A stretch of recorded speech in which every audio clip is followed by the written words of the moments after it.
And we are live and we are recording. Hello everybody and welcome to this week's Curse of Strahd. How is everyone today? Doing alright, just glad I'm on time. It's almost as if that's an unusual occurrence for you. There. Well, hopefully won't be any more. We actually have someone in the chat at the start. Hello, Nora Trend. Welcome. I will... Welcome, Anorak Trend. Try to keep interacting And with Dean. you. Hello. Dean. Hi, Mean. Welcome. Okay, so I have everything just about ready for once. And if it's not ready, it's because I've forgotten about it. But let's begin, shall we? Unfortunately, we don't have a Dennis with us this week, I should point out as well, as he's run off to a convention.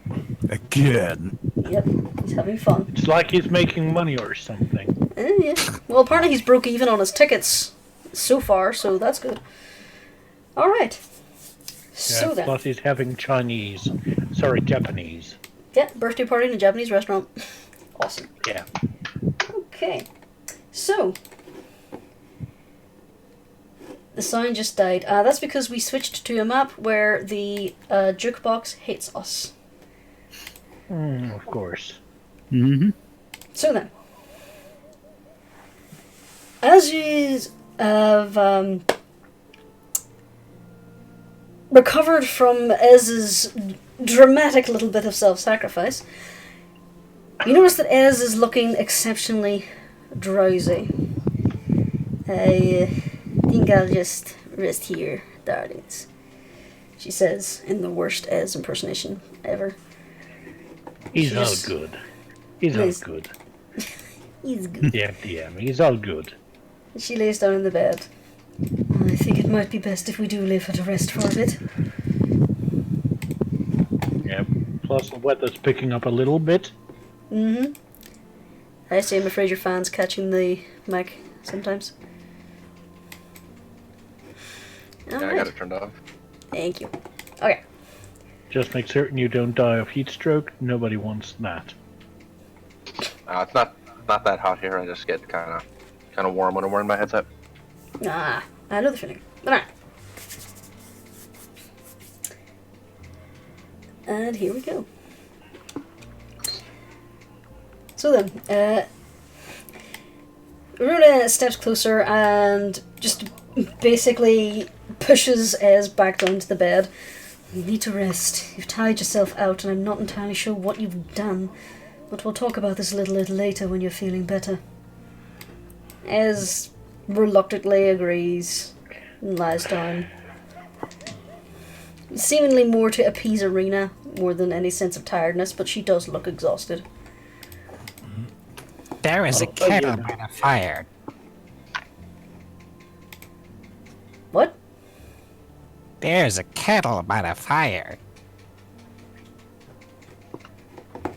In case you want a spot of tea. Yes. Yes, I had already made some. There should be some left. Yes, thanks you. Because I can't undo the impersonation. I really can't. Thank you very much. It's not the best impression, but then I'm definitely not Dennis. Also, there's a potato on the table if you get hungry. Thanks, Sabanak. There we go. This is going to be fun for him when he listens to it. Yep. So then, what do you do?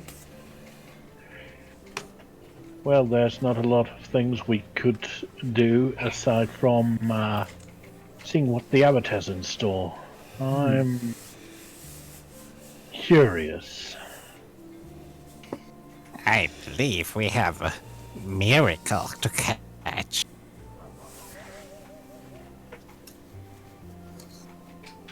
You could say that, yes.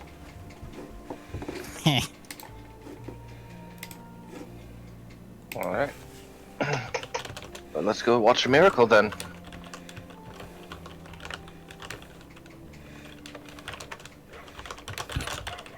And as you stay in bed, or you're the one wearing the manacles next night. Promise is right there. Exactly what I was going to say. That was eerily close to. Yeah. Come on, when Ez isn't feeling well, someone has to pick up the slack. Oh, I think Icy will be able to pick up that very nicely.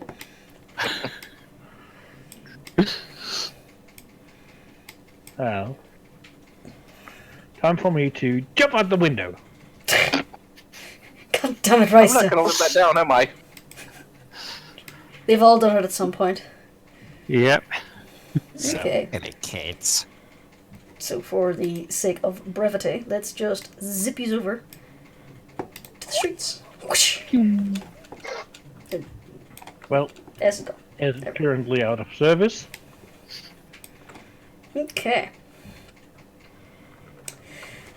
As you head back out, you have a look around. You do recall that the abbot said he would be down around mid-morning, and you could either meet him by the road down from the abbey or in the centre of town. Looking at the time, it is getting very close to the afternoon. Or to noon, sorry. And I can't find the abbot. There he is. You'd think it'd be easy to find considering he's first on the fucking alphabet. There. Abbot, the. Yep. As long as we have to look for Costello, we'll be alright. Okay. That's usually our job, Elaine. Maybe it's the other way of alphabetizing, and he's under T for the. Anyway, what he's Well- doing. Maybe he's using the Dewey Decimal System, where he's under C4. Church, clerics. Anywho,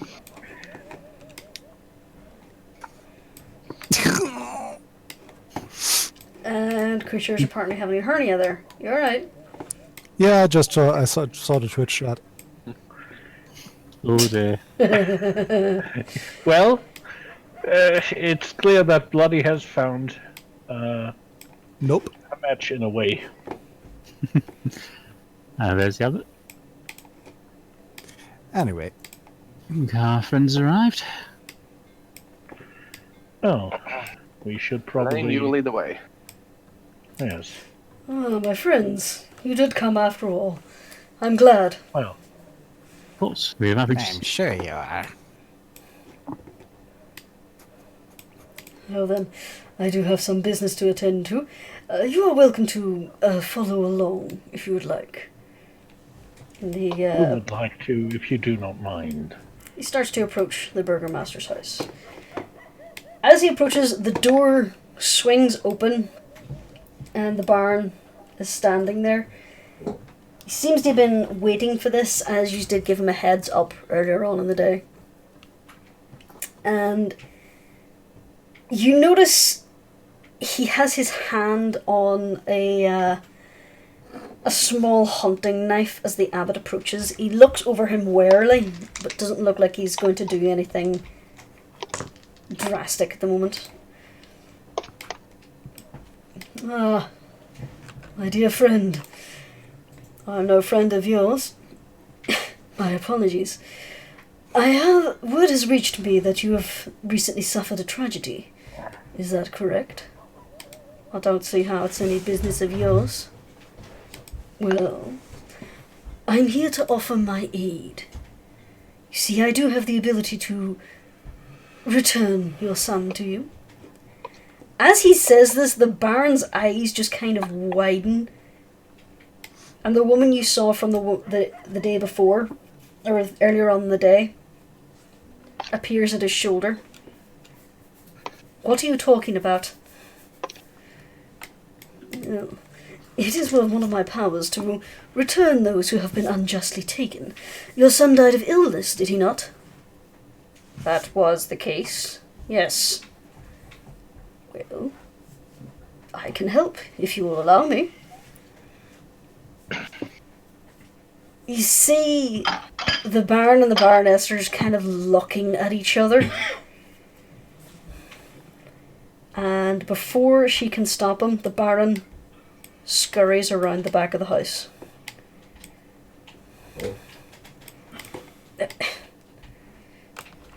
And what do we have to owe you for this? Well, a mere trifle of a matter. Nothing overly dramatic. I don't intend to put you in any undue stress or anything.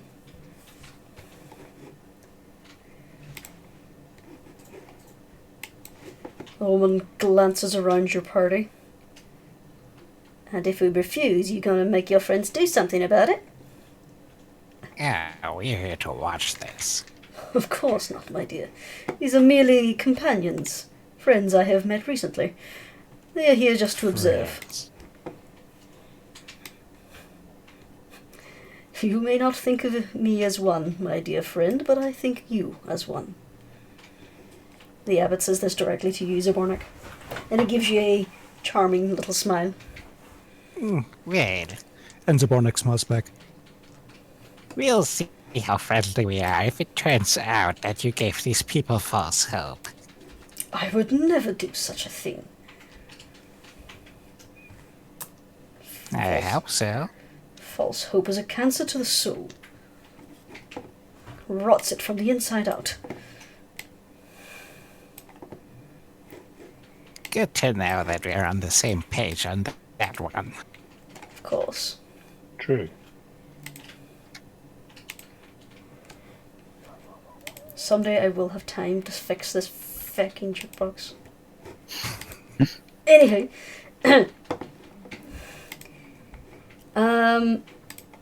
Reister.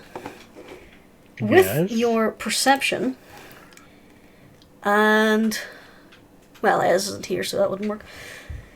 You hear the scraping of a shovel in earth from somewhere behind the house. It seems someone has made their decision.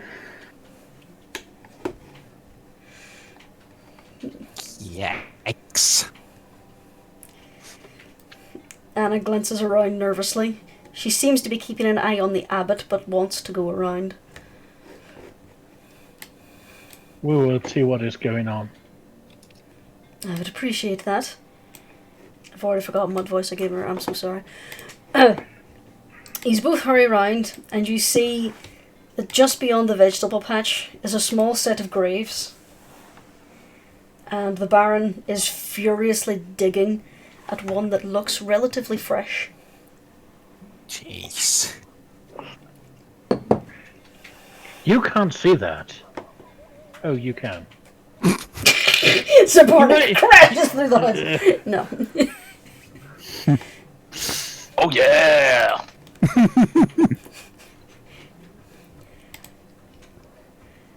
The Baron pauses in his digging and looks over to you. What? Would you have a spare shovel? I'd be willing to help. No spares, but this man is, the sweat is beating off him. Roll a quick perception check.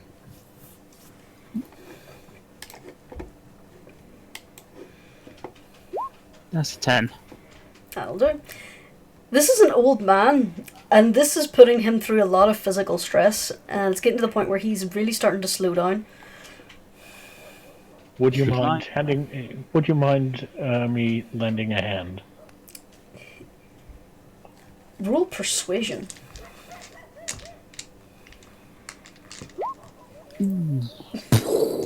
Most assuredly not.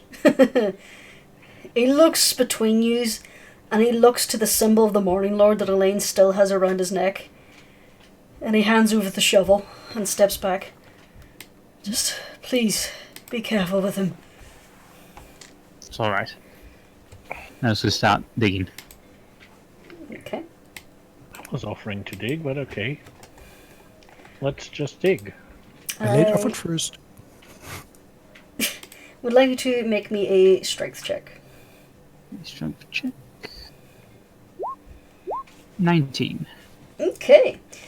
You dig through the earth pretty easily, as it was turned over with it being a fresh grave.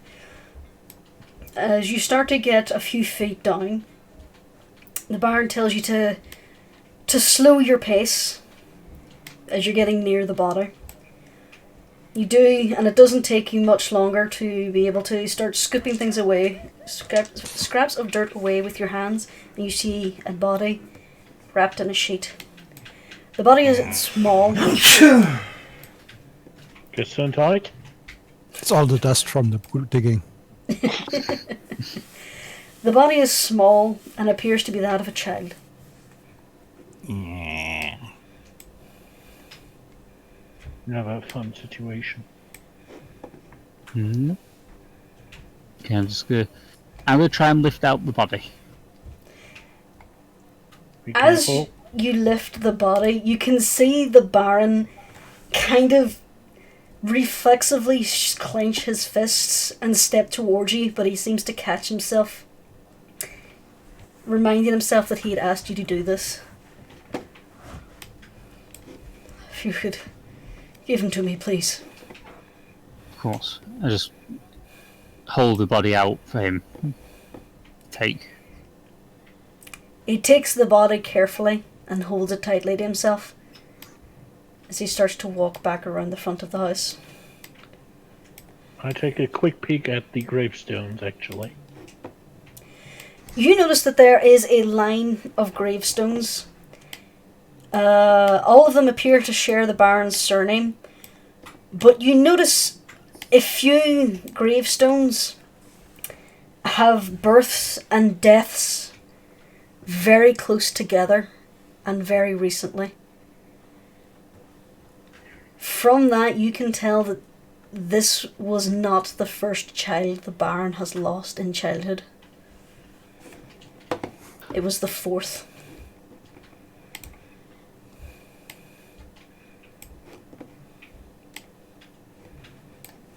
Well, she's going for this.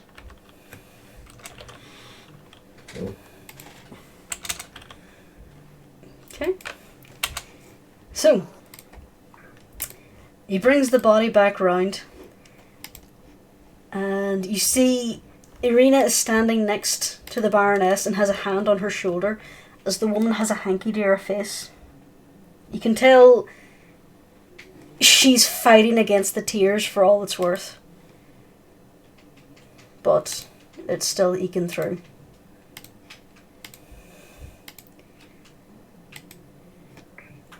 Jukebox, I hate you so fucking much.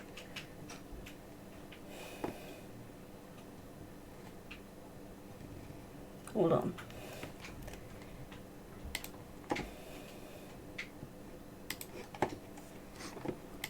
Okay. The Abbot has his head bowed in prayer as he awaits for the Baron to lay the boy down at his feet. And he steps back up and gives the Abbot a very stern look. Can you really do this? But of course. Please, allow me but a moment. I would appreciate it if you would join me in my prayers to help the lad find his way back home to you.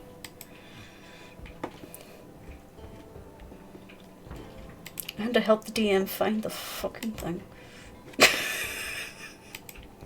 Homonym, homonym, homonym, homonym.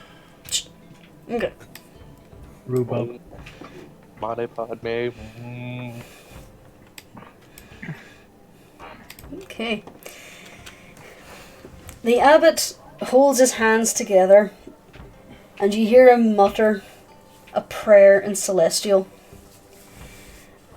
as he leans down and sets his hand on the shroud-covered body and sets it on the head of the boy. For a moment, it seems like nothing is happening.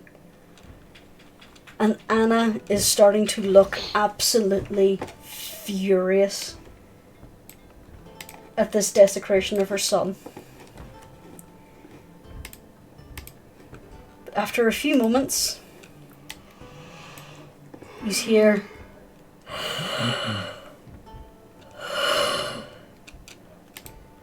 the chest under the shroud starts to rise and fall.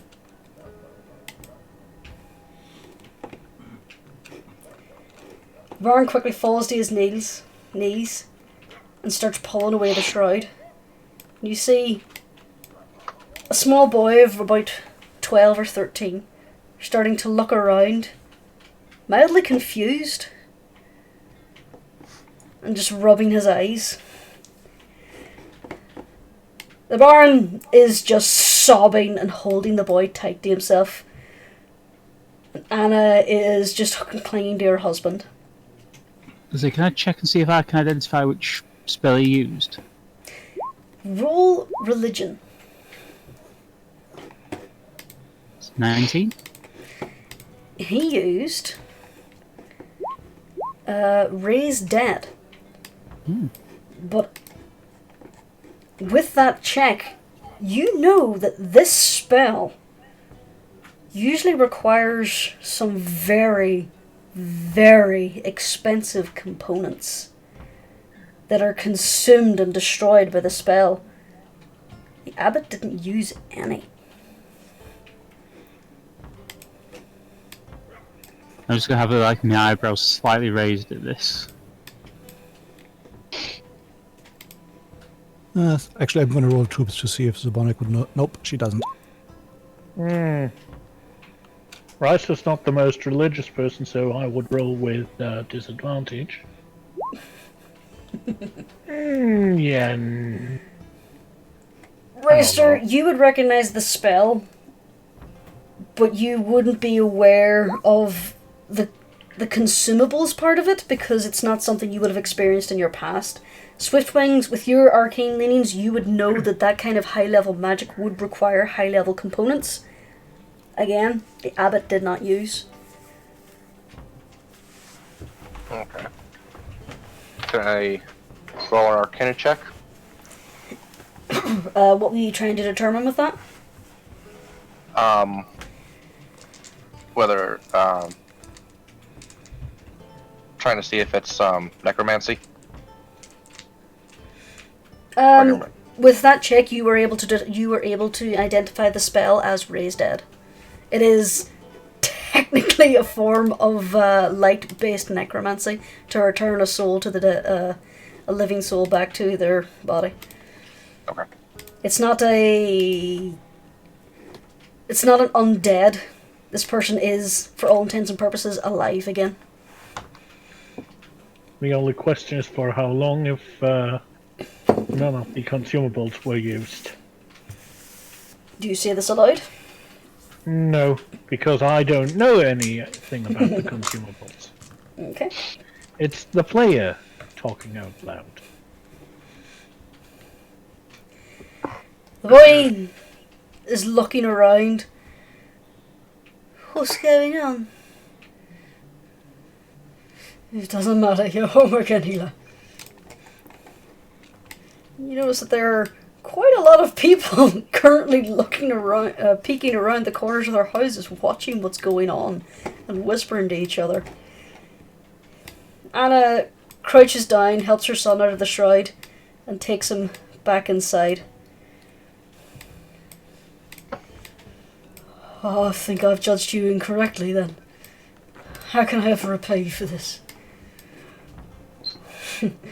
Well, to be fair, a father's grief is something that is hard to behold, but I will ask for a small favour later on. Nothing too untoward.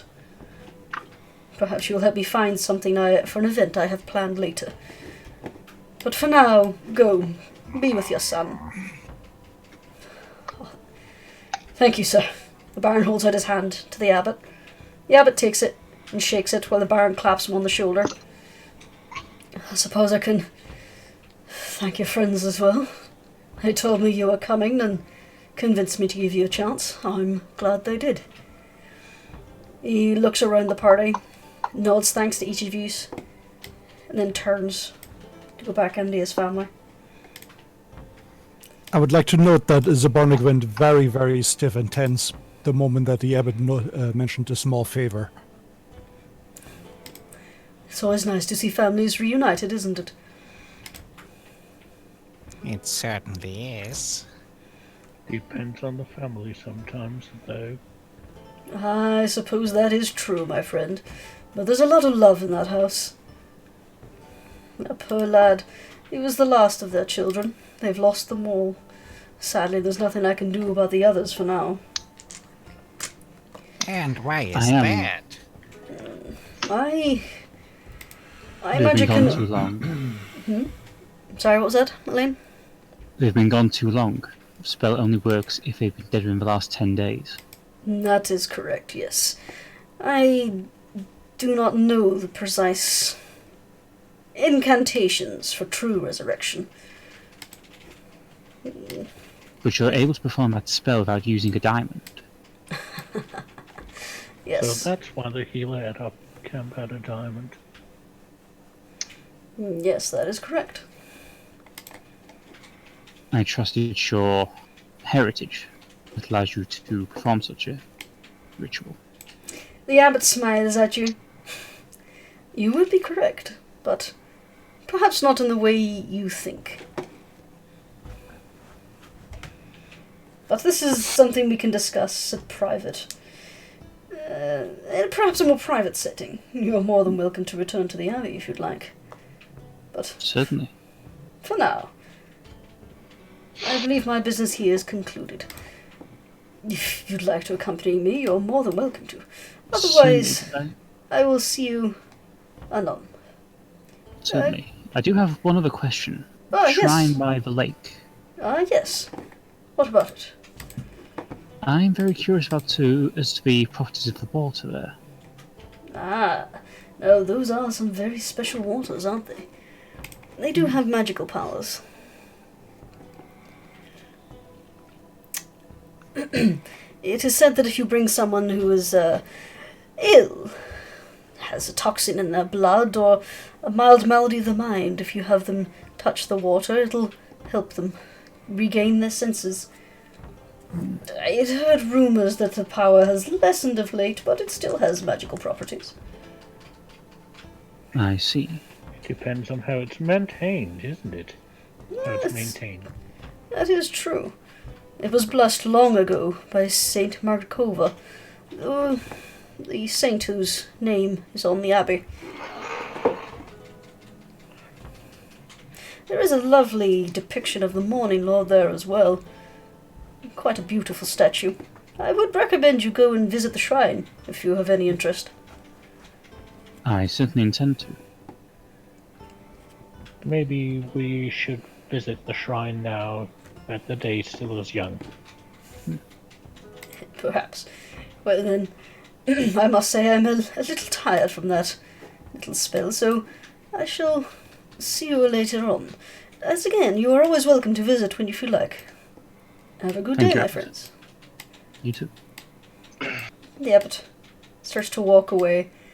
As he walks down the path, you notice a few people who have been peeking around the buildings suddenly scatter back around them to stay out of his way, as the abbot politely nods at them, makes his way back towards the hill. Well, he certainly seems the real deal. In a sense. We will have to take him down. What? Why? You just saw what he just did. He brought that boy back to Yes. life.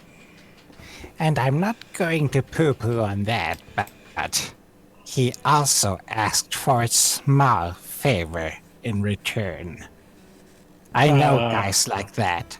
When they ask for a small favor and don't specify what it is, you're It's usually a big favor. and you're finding yourself giving favor after favor after favor until your entire life is consumed with serving him. I think I get what I know what you're getting at. Do you really think he'd do something like that? It is a possibility. We're talking about a guy who's trying to help. Well, you know who. With his own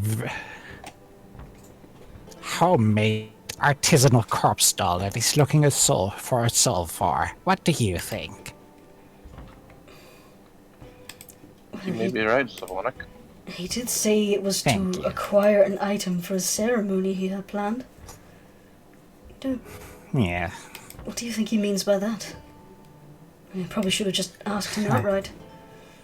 Yeah, I wish I knew, but not raising too many suspicions for now. This guy's going to be a tough one. If you're suggesting what I think you are, it's going to be a bloody mess. Oh, I know. I don't know exactly what we'd have to do yet, but I'm not talking Put a about pin- I'm not talking about what we have to do, what he's asking for. huh. I have a vague feeling that it has to do with this project. Oh dear.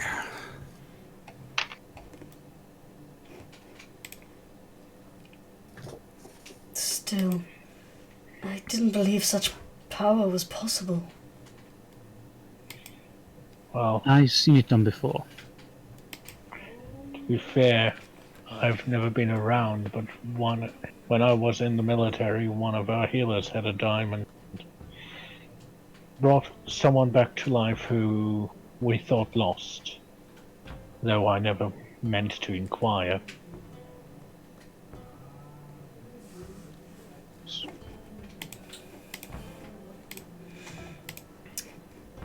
We brought back a good man after all. Wait, did you say a diamond? Yes, the spell requires a diamond of a specific value. I have it done The- without. The Very diamond good. is consumed by the spell. I just hope this does not alter the spell. It shouldn't. I mean, some spells can be performed without components, but not something like this one usually. Well, I can identify things by playing terribly now. You know, I don't think Well, I'll thing ever Abbot understand is- the rules of magic. But Basically, either the abbot is very powerful, or He did say he was an Azimar. Possibly something even more powerful.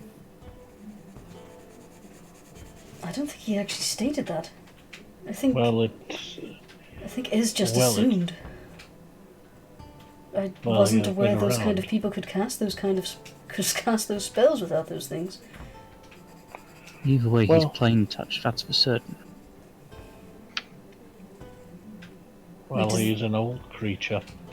Does that mean Ez could do that kind of magic? In theory, I suppose. Huh. I mean, I could technically do that spell. I mean, I can't do it right now, but it's something I know that paladins are capable of. My master back in the Order, the Umbral Crescent, could perform the spell.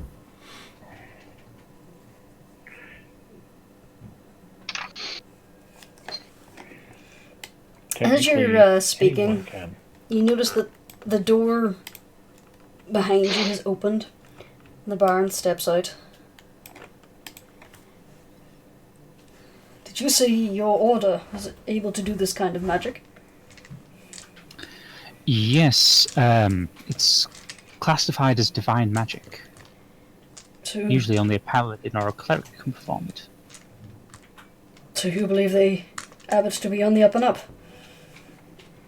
I would say so. Paladins are able to sense good and evil. And he radiates a very considerable amount of good energy. You should remember, though, sometimes bad things can be done in the name of good. I suppose I do understand that kind of phenomenon, but he pauses, turns, and closes the door, and then lowers his voice. I asked the boy a few questions that only my son would know, and he knew them. He Of course. likes the same food. He asked for his favorite drink. He's looking for his favorite toy. That is my son. Like I say, it's a very powerful spell. Like I say, the only thing that I find unusual about the Abbot is he can perform it without spell components. I'm sorry, I don't understand. The spell in question usually requires a diamond of a set value, which is consumed by the spell. But the Abbot, well, he's a very powerful healer. Certainly powerful in divine magic. But, like I say, I've never come across someone who can perform it without the spell components before. Well, the morning Lord be praised, he sent someone to help us. Did he say where he was going? Is he going back to the Abbey? Yes, He he is said he not back was in, yeah. returning. Yes, well, I suppose now that I've composed myself, I shall go and find out what it was he... Well, my side of the bargain, I suppose. And Just make sure not to keep giving when you fall, when your I debt appreciate has the been warning. paid. I appreciate the warning, my dear friend, but I am not a fool. But thank you. Thank you for your concern, and thank you for your help. I will do what I can to aid you because of your aid with this. But for now, It is appreciated. I will tend to other matters. He kind of walks away, and he just has this expression of disbelief on his face, as if he just can't quite gather what has happened, as he heads after the Abbot.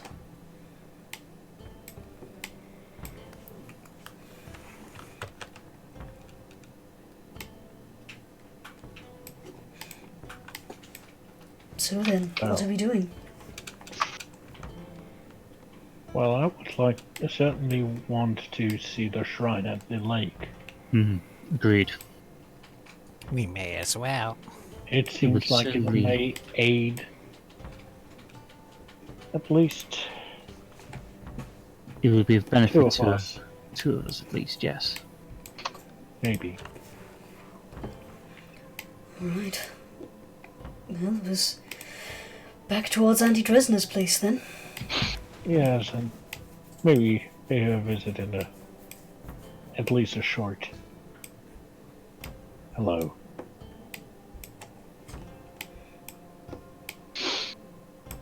Okay. These all head out. And you start heading back towards the row. Past Auntie Dresner's house. Do you want to stop in for Auntie Dresner, or do you want to keep going? It's the same day. We already did our shopping, so We've already paid our respect to her, so Yeah, No, we don't have anything if- new for her. if she were sitting outside, we would just wave hello and move on. Okay. And make sure not to eye her lemon drink. As you pass by her house, you notice this tattered old raven just kind of sitting on top of one of the carved ravens outside her house. As it passes by, it gives you a rather coarse caw. I give a Hello, respectful friend. nod towards him. As you say that, the door opens and Auntie Teresa leans out and goes, I heard you, come on. I've got your dinner ready. The raven hops inside, and just inside the threshold turns into a mischievous looking man with wispy bits of hair. He turns around to the party and gives you a wink, and they both disappear back inside. Well, now we met the family. They're a cute couple. Well, So it would seem. Okay. I forgot to put Specky on this map. and in return, you can move Ez out of the way, as she's currently not here. I was preparing. She's here in spirit. Okay. Yes. That's right. Right. Okay. Under the grey skies, this pool at the north end of the village shimmers and sparkles. Near its shore sits an old gazebo, almost on the verge of collapse. There's a wooden... Attack the gazebo. No, the gazebo is not a monster. The wooden statue of a mournful, bare-chested man, its paint chipped and faded, stands in the gazebo with his arms outstretched, as though waiting to be embraced. Well, this place is serene and peaceful. And apparently it gives free hugs. Well, at least the statue does. This must be the saint.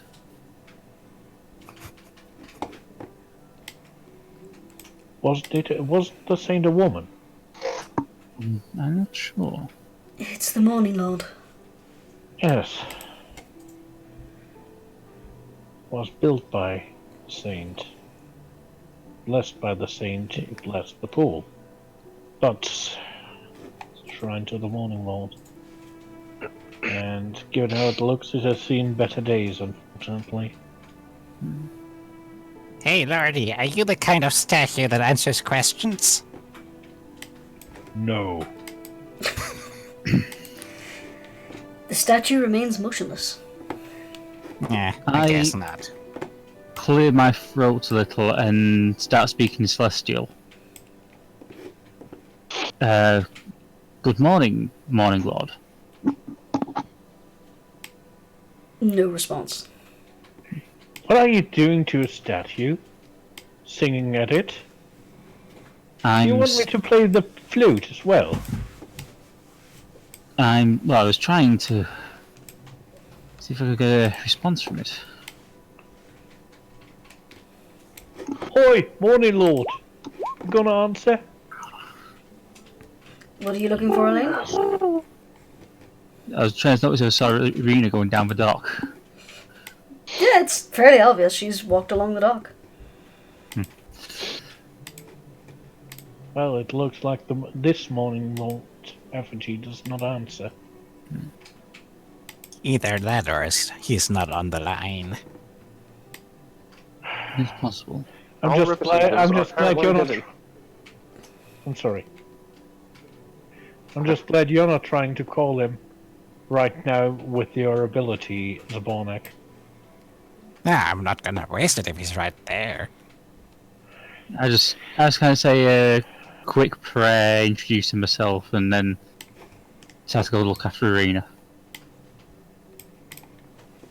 All representatives are currently busy. Please stay on the line.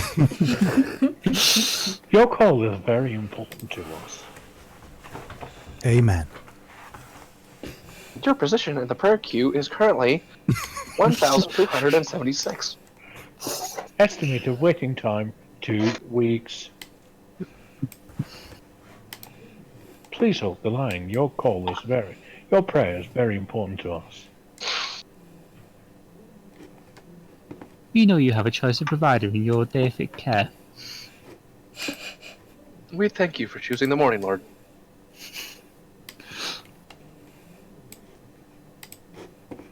Irina, you're right.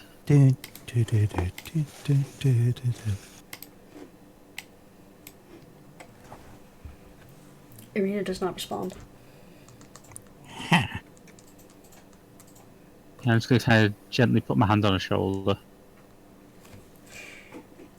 As you do, she starts and whips around at you, her eyes wide for a moment, and then she sees you and relaxes. And then immediately looks back into the centre of the pond. Did you see that? See what? I'm going to look into the lake. What do you mean?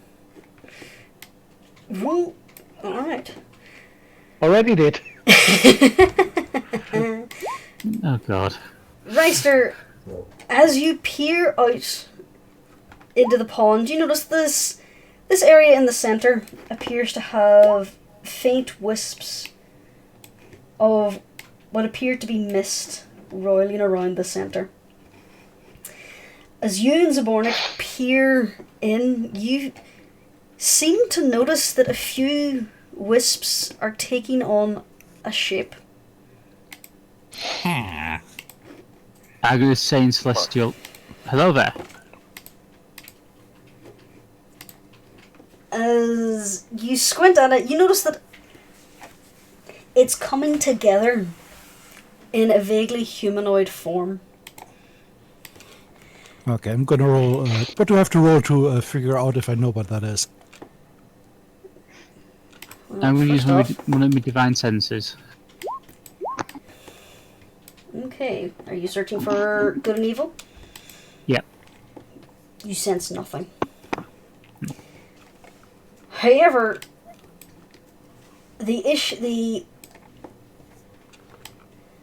oh my god, why are you doing this to me?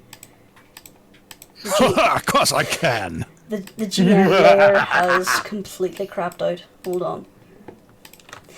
The figure starts to slowly come into focus. As you notice a familiar looking man, but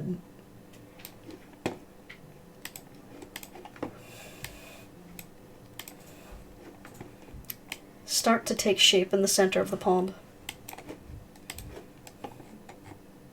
What would I have to roll to see if I recognise him? It's not very hard. Just turn your head 90 degrees and look at the gazebo. Oh, Roll perception. 1 second. Bro, goddamn glasses. Damn it. Always knocked over. Let me just roll perception as well. Just so I can tell him.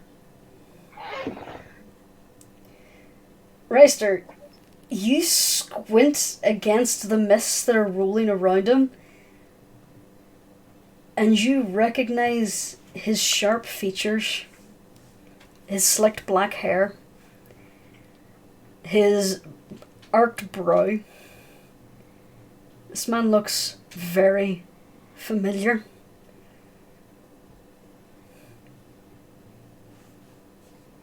This looks like Strahd.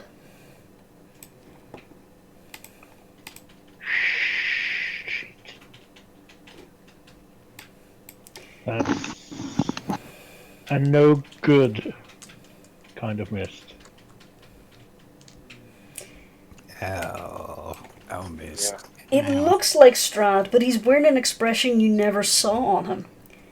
You see an expression of genuine joy as he smiles at the party, waving. Wait. Is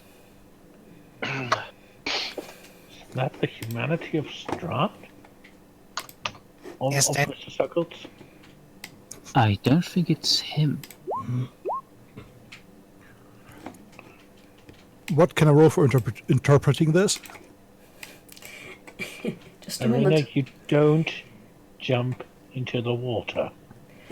Irina's hand kind of reaches out for the nearest person, which is Reister. She grabs onto your shoulder as if anchoring herself to you, and it looks like it has a really... it looks like it's taking a lot of effort for her to turn away from the image. It's Sergei. It is Wait, Pardon? what? Strahd's brother. I don't understand why... What? Why is he here? I think he wants to talk to you. Sorry. I don't understand. You were Tatiana, remember? I was Tatiana. I'm not Tatiana anymore. Do you have her soul? Remember the old man in the cottage? He saw the soul of his own daughter. But Same might be happening here. I am not Yes. those people anymore. I know. But do they?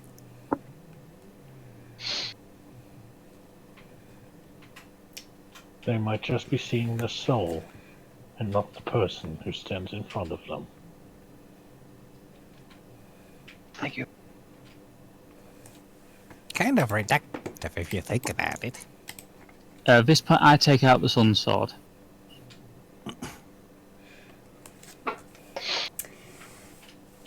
And what are you doing with it?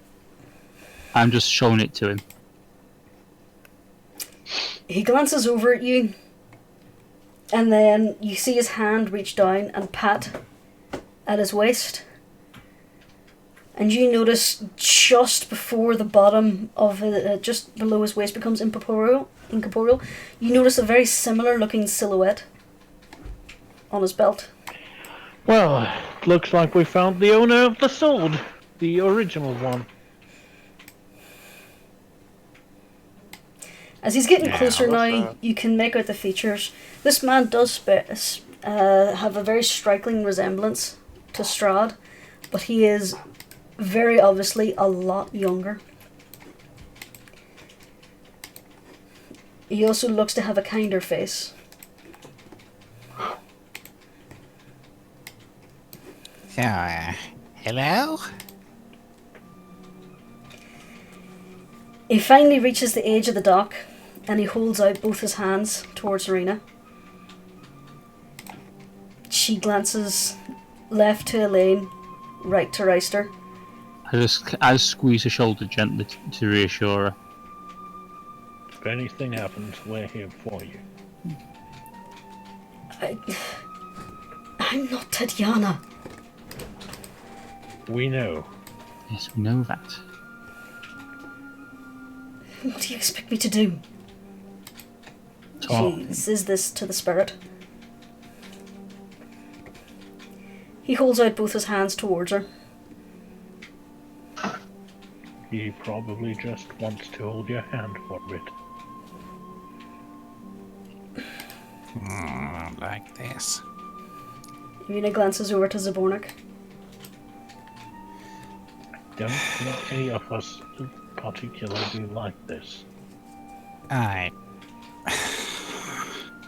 Careful.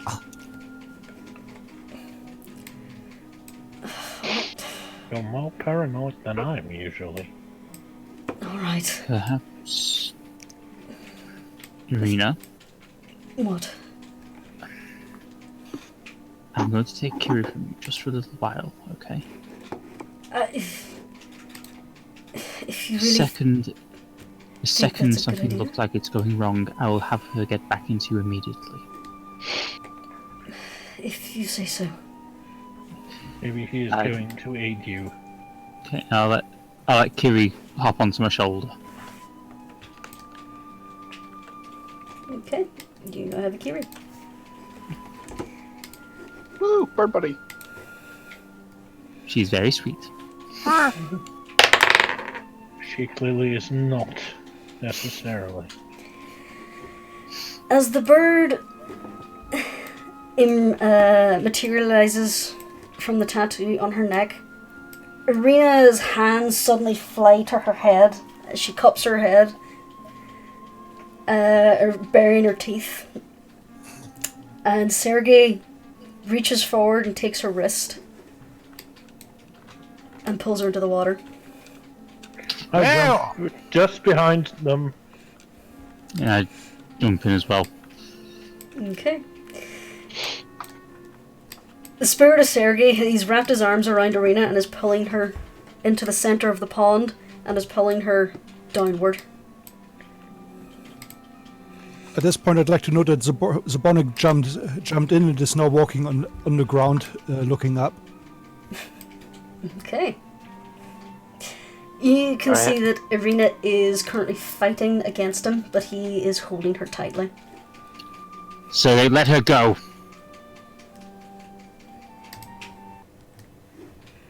Okay. Now send Kiri straight into Arena again. Okay. The bird dives down through the water. I would like you to roll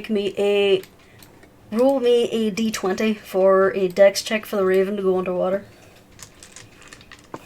16. Okay. Kiri manages to get down into Arena.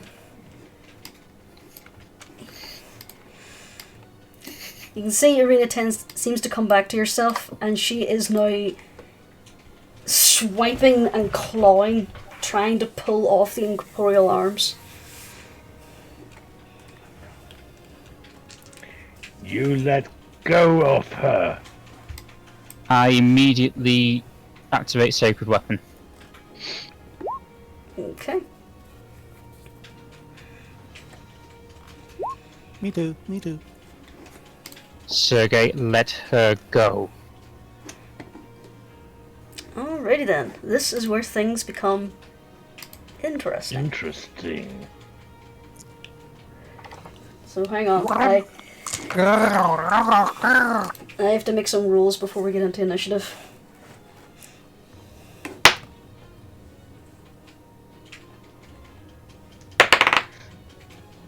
I was going to point out that I put Sacred Weapon onto Blight's Bane. There goes my D4. And I'm fairly certain Ryder's going to go for a grapple. Okay. So then, you see an eruption of bubbles erupt from Irina's mouth, and Sergei melts away. It looks like she'd screamed something at him, and now she's trying to swim to the surface, but can't, as she has currently wearing heavy armor and is sinking. Well, and that means I get. grappling, pulling up. At this point now, we need everybody to roll initiative. Oh my god. Sorry. Right. Let's just do this again. Much better. God, I suck. Because I've thrown a rope down. I take it you're using your ring of water walking then. Yeah, I'm using it. Okay, so everybody is in there. Well, Ryder's currently swimming, so Reister, how come you have 2 initiatives? the latter one is in the turn order. I forgot to click my token beforehand. Okay, well, let it slide. Okay. Let me do this. Irina has sunk a further 10 feet. You are now 30 feet below the surface. So one full turn basically to get to the surface.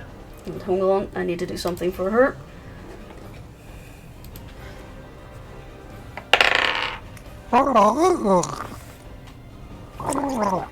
More bubbles have escaped. Irina is now thrashing around. She's drowning. No, she's in distress. If she stops thrashing around, that's when she's drowning. No, that's when she's drowned. Okay, Reister, what are you doing? Well, swimming towards her and putting a bit of my rope around her waist, trying to pull her up. I would like you to roll me a dexterity to see how quickly you, or how effectively you can get a knot around a struggling woman underwater. A dex, okay. Nope, I don't get it. I'm putting it in right now. No, you do not. You are, however, next to her and you have your hand on her. She is gripping your arm. Trying to pull her up. Alright. You've already used your next action thing? for the There. rope. Yeah, okay. There, come the D4 back. Okay. I can't really use bardic inspiration on her. That's the problem. Well, but it would be gargling. Also, just let me double check something here real quick. See, unlike Irina, you all got your chance to take deep breaths before you get pulled underwater. Yeah. So I just need to double check what the rules for that are. I mean, if it comes worse to worse, I'm going to give her my fair share of breath, Okay. which is going to be so weird. Reister, what Yes. is your constitution bonus? My constitution bonus is 1. Okay, you can hold your breath for another few rounds. So you're good. Okay, next up, Sir Lane. You are walking on the surface of the water. The arena is starting to it's not sink out of your reach. There's not much I can do. I mean, I've already sent the rope down. It's a hempen rope. It's kind of coiling half-heartedly on the top of the water, sinking slowly. Let's see what I've got. It's the heaviest thing I've got. You can always try to ask Squeaky, but that's the players suggesting that, so you shouldn't do that. The player has terrible ideas sometimes. God, I have no good spell here. Yeah, I think I'll tie it around my hammer and then drop the hammer in. Alright. Let's see. How quick would that something sink?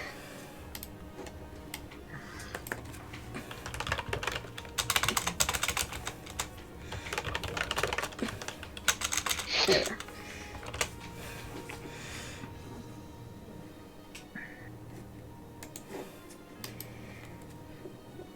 Never really thought you would let her take his hand, so I didn't actually look this up. We thought he was on the level. Okay, so your hammer sinks down, let's see. Your hammer sinks down around 30 feet in one round. So the next time it comes round to you, your hammer will be 30 feet down. Zabornik, did you say you were walking on the bottom of the pond? Or are you swimming? And how... Walking. How far down is that? At this stage now, it is around 50 feet. It's a pretty deep pond in the centre. Mm-hmm. And where's Arena? She's 20 feet above you. Mm-hmm. As Reister has a grip on her, she's not sinking as fast, but she's starting to pull Reister down now because, again, heavy armour. Well, I wish I had equipped control water for the day. What I want to try is to use plant growth to grow some of the plants on the ground of the pond to move up and give her something to stand on. The plants at the bottom of the pond it's mostly pondweed and grasses. So if you did that, they wouldn't really give her much of a foothold. It'd more likely tangle her. I see trees near the water there. They could have roots under there. Oh, I see what you're trying to do. Unfortunately, they would be too far out.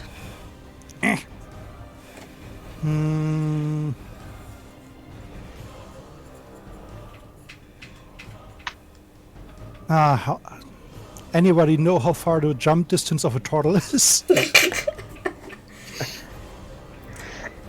Because I could triple it. You're jumping from a straight stand is half your distance, I think. So do I. If I triple that, I could actually get up far enough to her. Let's see. To try and push her back up. When you make a long jump, you cover a number of feet up to your strength score. If you move at least 10 feet on foot before immediately you jump. While you're making a standing long jump, you can only make half that distance. But you're trying to do a high jump, where you're jumping straight up. You can leap into the air a number of feet equal to 3 plus your strength modifier. If you move at least 10 feet on foot before the jump, when you're making a standing high jump, you can only move half the distance. Either way, each foot you clear on the jump costs a foot of movement on some circumstances. Yeah, that's still not far enough. Damn it. Let's see. Let me do some quick math here. Alright. Thanks for doing that for me. As you're underwater, It's also slowing. it's slowing, but you can propel yourself a little bit further. Because turtles do have an increased swim ability, don't they? I think they can at least. They don't have swim, but they can exist underwater just fine. Can stay underwater for an hour without coming up for breath, if that helps.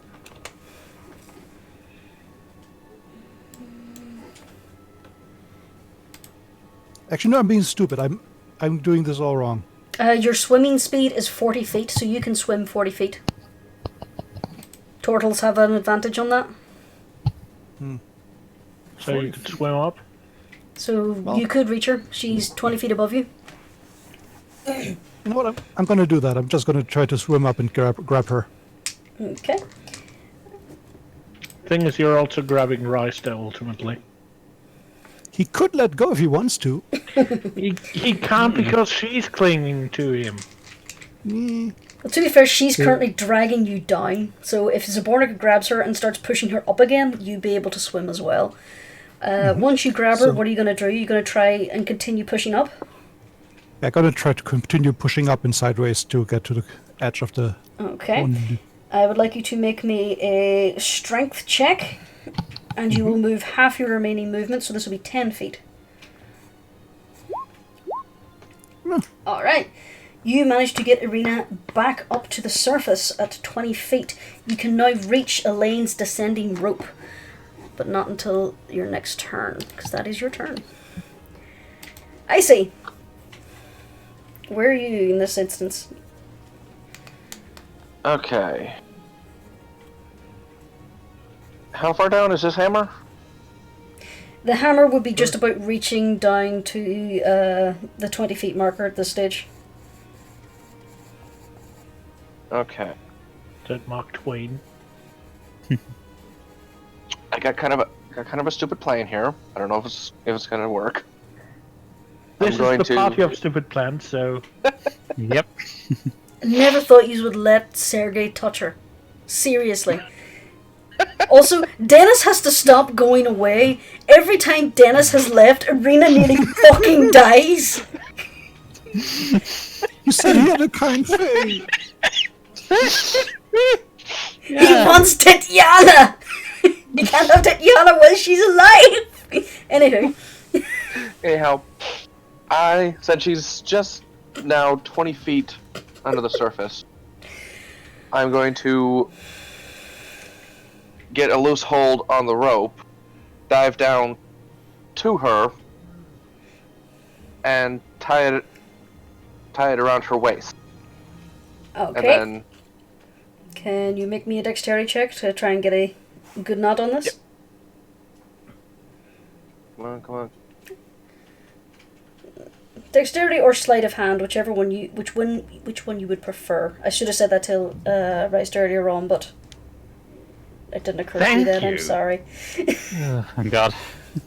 Okay, with the added weight of the hammer, it makes things a little easier to get it around her waist. You manage to wrap it around her waist and tuck it into her belt, using the hammer as an anchor point.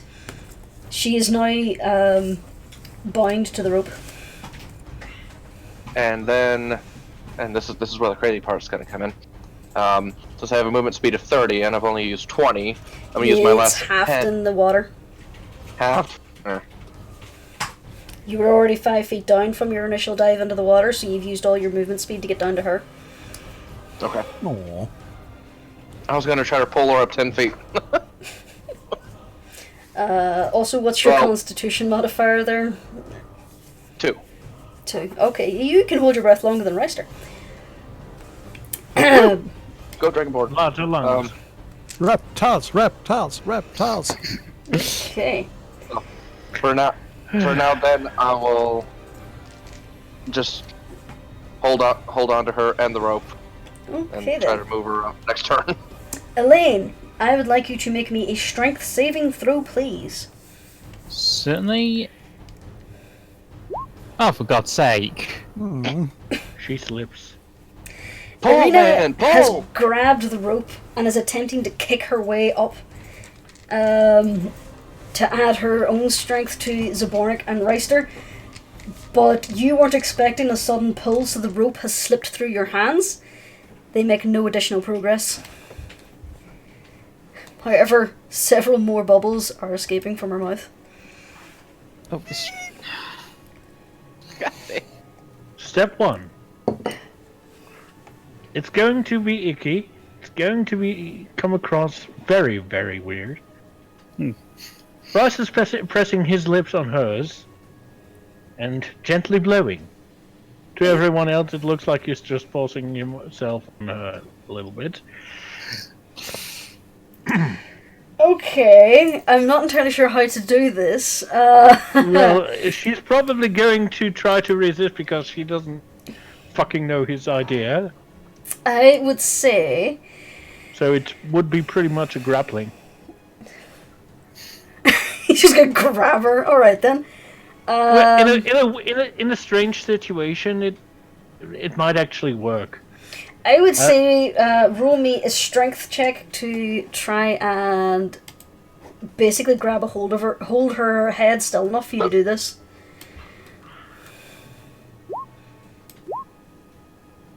Okay. Irina tries to pull away because she has no fucking clue what you're doing, but you manage to have a better hold on her, and you do that. You are, however, blowing out most your air. So in the next round, if you don't get to the surface, you will start to drown. Elaine. Well, please say I'm the gonna, rope is floating I'm on gonna the surface. start hauling on the rope. Okay, roll strength. 16. Oh, God. Much better this time, thank you. Alright. You start hauling on the rope, and you manage to get them up a further 15 feet. Luna is now 5 feet below the surface, and she's kicking with all her might to try and get it up there. Zabornik. So this... Zabornik keeps pushing up, surprisingly enough. Is that a strength again? Yes. Okay, that is 11.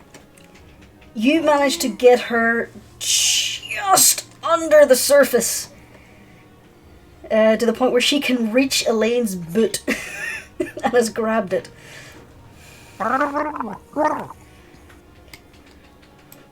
Icy? Alright.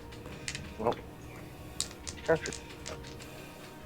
I'm basically going to do the same thing that Zwarnik has done and push her up more. Okay, can I get a strength check from you?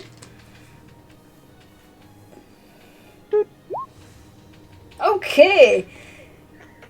You just put your hand on her leg and you just shove her up. Her head breaches the surface and she gives a massive gasp.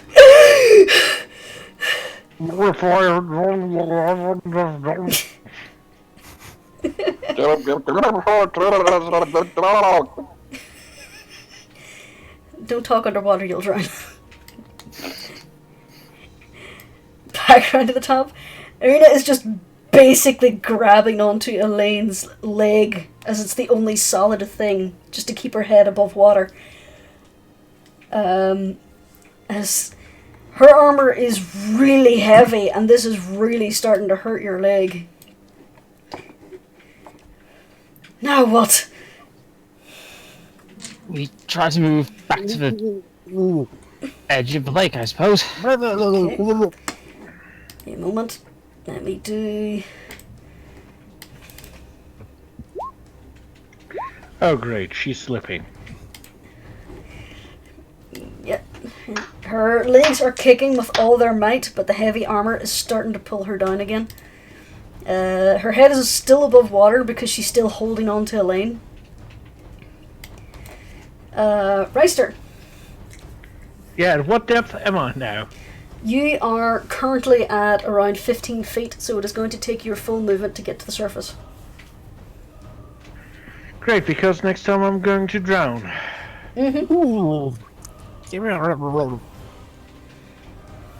Well, I move to the surface and try to Whole Irina basically hold her up to make certain that she doesn't go down any further. Okay. Holding onto the rope. So strength or Yeah, I would say strength. nope. Alright. Things so slippery. Yeah, pretty much. You cannot get a good grip on the armor, as Irina is currently thrashing her little legs to try and keep her head To above be water. fair, Risa was actually trying to grab the rope. Oh, fair enough. Well, you can't get a hold of the rope, as it's... Yeah, the thing's too slippery. Yeah. Elaine! Irina is Right. currently clinging to your leg. I reach down and start trying to pull her back towards the edge of the lake. Okay. I would say roll of strength. Oh, that's got 14. You can't get to the edge of the lake. You can, however, reach the dock. Right, and would she be able to get up onto the dock? The dock is probably a foot and a half out of the water, so you could get her her arms and torso on it. To the Right, point well, where drag her towards the dock. she's just hanging off the edge, just kind of holding there, just holding the dock for dear life. And around there, I'm gonna try and keep my arm round her to keep her up. She's holding onto the dock now. She's got a good grip, so she's good. Zbornik is just standing under her, kind of drumming on her own shell a little. At this point now, if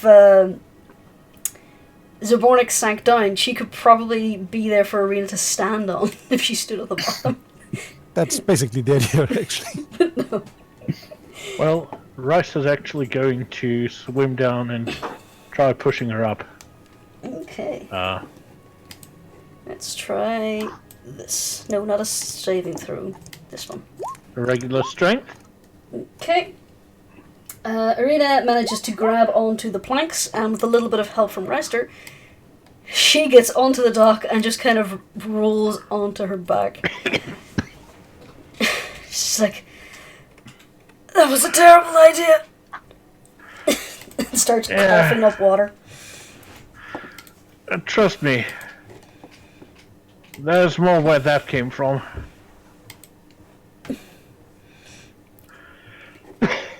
You okay? No!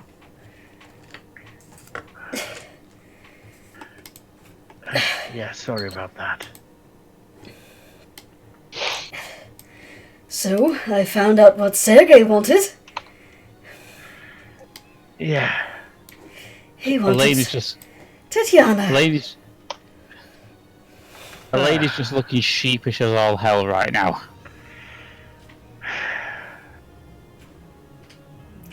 And As I for said. him to get Tatiana, Irina has to die. And I don't quite fancy doing that.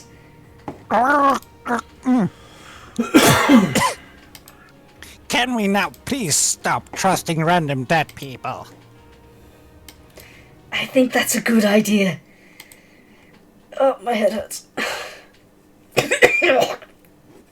She just coughs up this gout of water.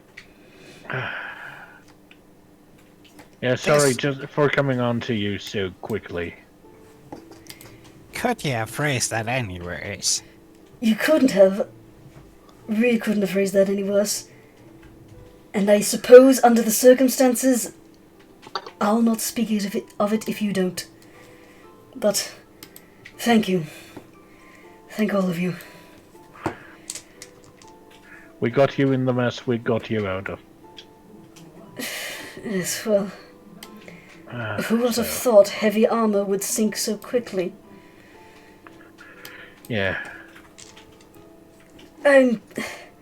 Good thing you got to the surface very quickly, because otherwise you would sunk even faster. With that hammer. It's something I don't want to think about. I am too old to swim like that. I sort of fling my arm to about there and throw an Eldritch Blast. Was that really necessary? So, but Arena, as soon as it leaves my hand, Arena notices my face seem to change to completely pale, apart from a large black circle around my right cheek. But she only sees it for about a second, split second.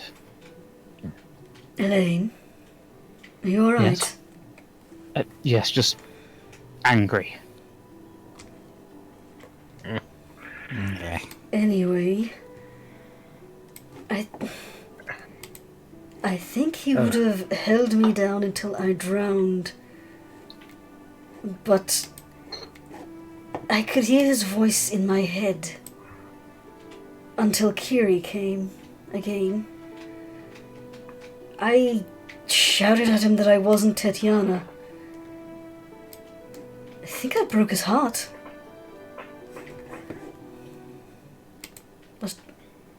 Good news is that it hasn't beaten in centuries by now. I suppose that's true.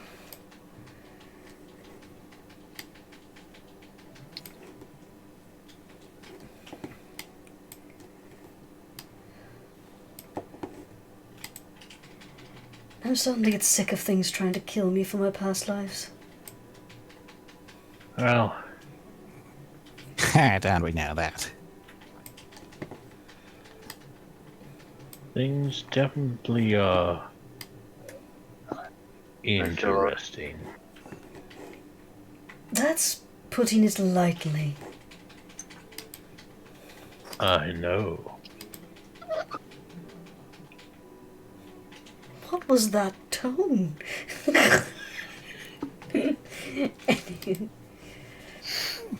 So Marina is just kind of sitting there, catching her breath, looking miserable in her soaking armor. What do you do? We should probably all get out of these wet clothes to try and save a little heat. That's forward of you. That is,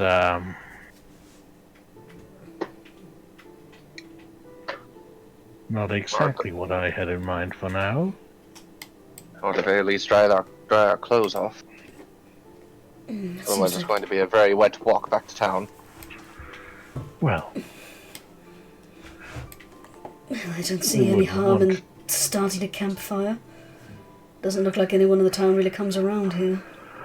yes. Which is a pity in a way. I wonder if anyone else in the town has issues with their ancestors' lovers dragging them down. Well, it certainly would make for very interesting conversation. Yeah, Yeah.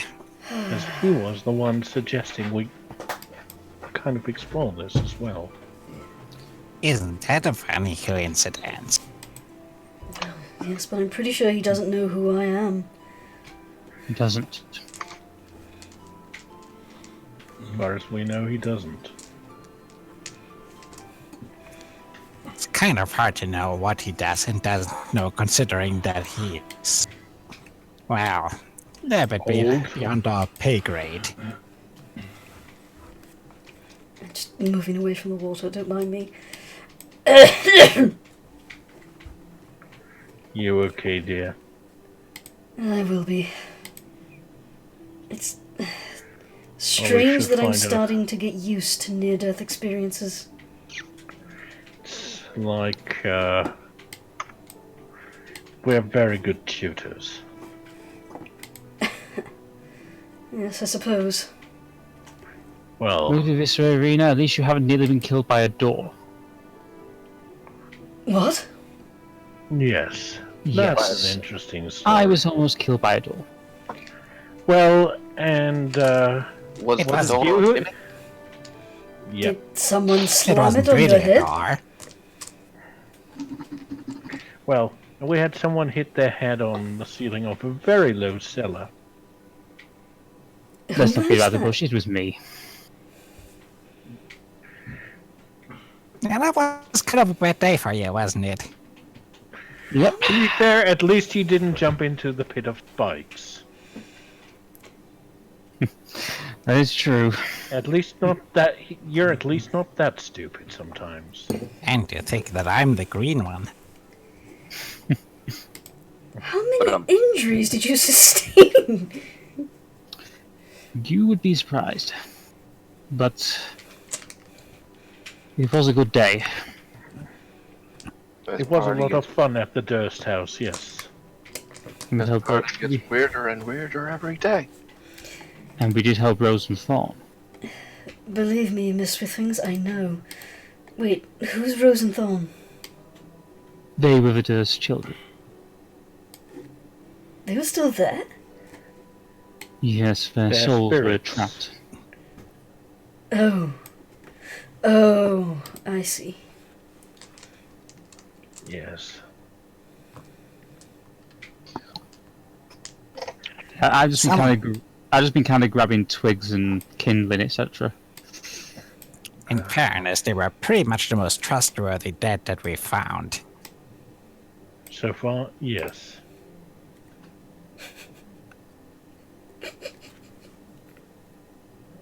I'm sorry, just the most trustworthy dead you find, they forcibly possessed your party member. We didn't really we didn't really force them to possess. We kind of let them. Oh dear. The following weeks kind of set the bar really, really low. Yeah. So far, we had encounters with toothy guys, werewolves. Well, we met Ez beforehand, so she can't count. We've seen very colorful creatures of the land, let's put it this way. Hmm. And that was before you met me, and God Indeed. knows the things we've seen before. Yeah, I'm bringing over a fairly large bundle of sticks. Yeah, Irina's You need picking any up little help with ones as that? she's going as well. Zabornik just looks over to the statue and goes, You got a pretty good employee over there. You could have warned him. Okay, I'm going to start building a fire here. Zabornik, as you're looking at the gazebo, would you like me to roll? Would you like to roll me a little perception check while you're being snarky jeez. to it? ah, gods are so fickle. Well, Nothing Rice catches your is eye with looking this in- cursory glance. Rice is looking in the same direction, so maybe he would see something. With your, well, that'll do lovely. But even with your passive perception, you can see that there is some text around the base of the plinth. You can tell even from this distance. It says "Shrine of the White Sun."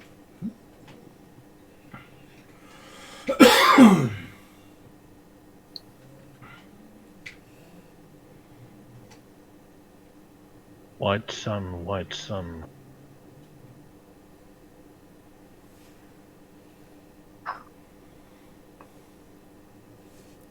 Did you say that aloud? Yes. The O was out loud. Oh. Oh. We were supposed to come here. Oh, yes.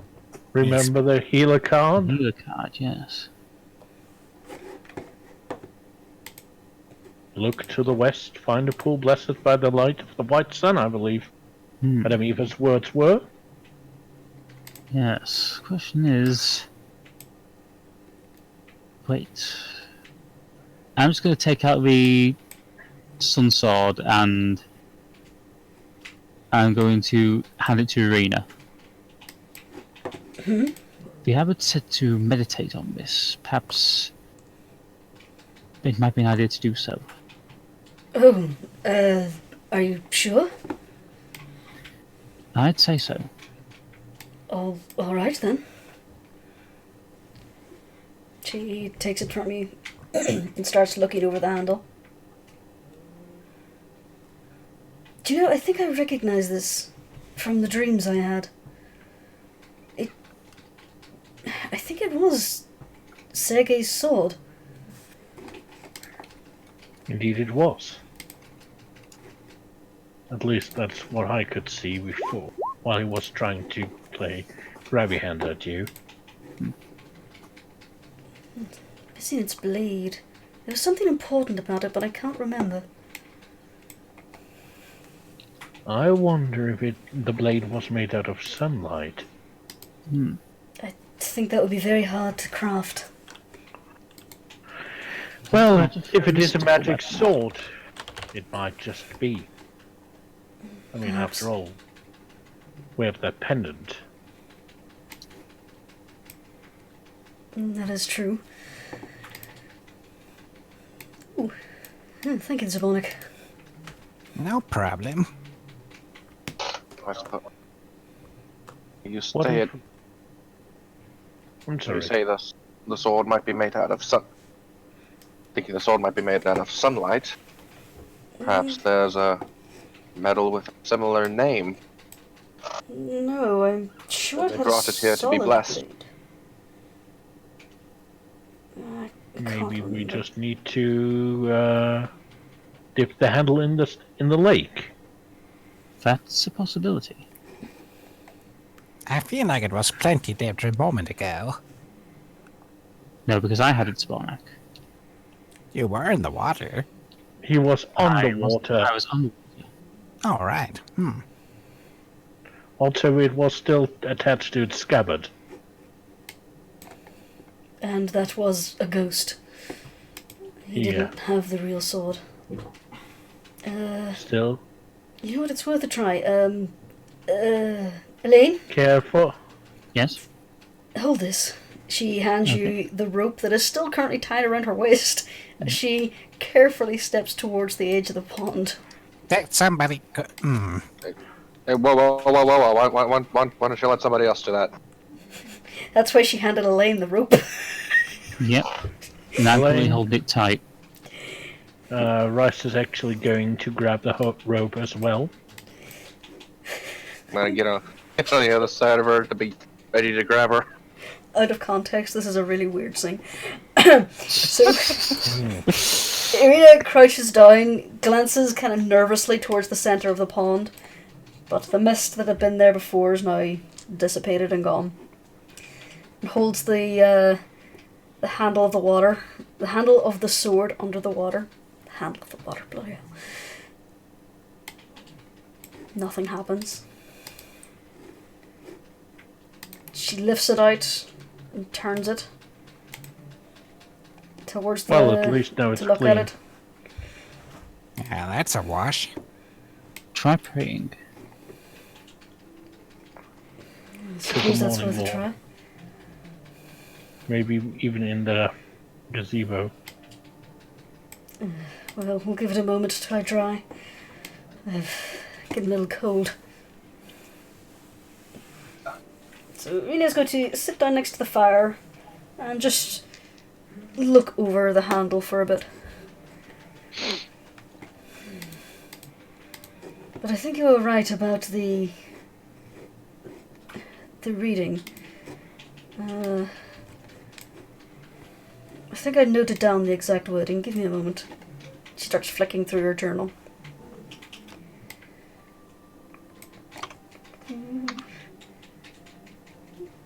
Yes. The healer card. Look to the west. Find a pool blessed by the light of the white sun. And Madame Eva said that this card had an ancient history to it. To help us better understand our enemy. Well, we might have kind of blown that.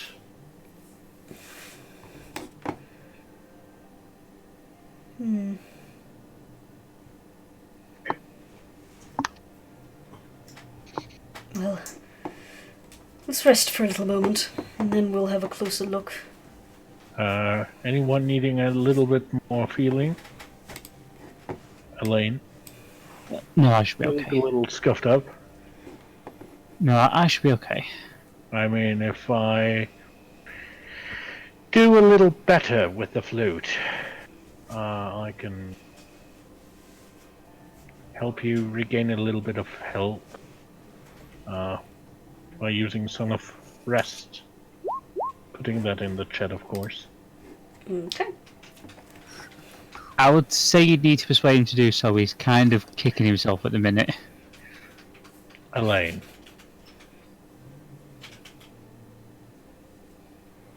Don't be stupid. You aren't the one of us who looks like he's been through hell and back.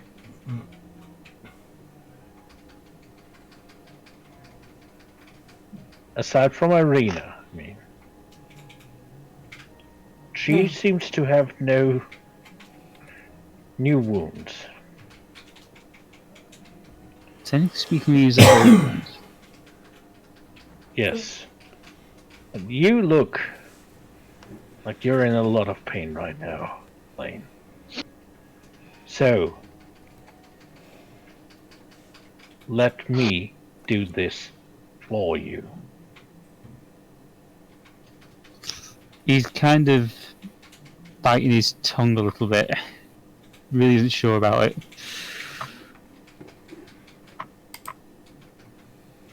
Elaine, let the man work. We need you at 100%. Okay. Yes, I'll need you at 100% the next time I fall into a death trap. It's starting to Yes, become a right. habit of mine, isn't it? Yes, and a certain rice sends you there.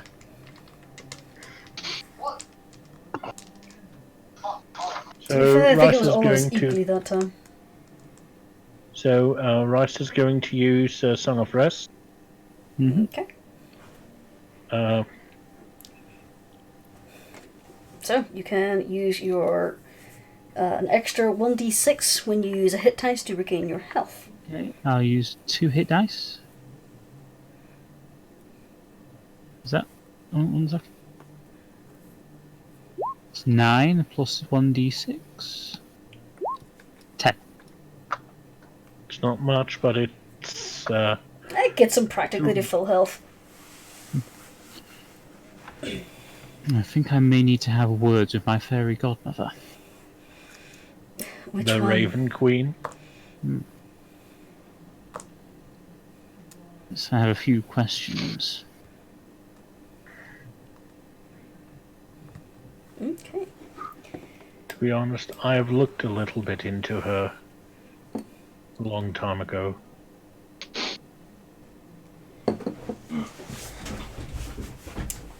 So then, you will be now taking a short rest.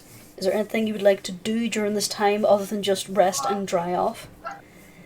I'm kind of concentrating trying to contact Raven Queen. Okay. Are you trying to commune Rice with is her at this basically moment? walking. Yeah. Zabornik is having a closer look at the water to see if she can find any of the magical properties. And Rice is circling around the pavilion to see if there's anything of interest there. Okay, I would like you both to roll me investigation checks. Are you doing anything there, Swiftwind?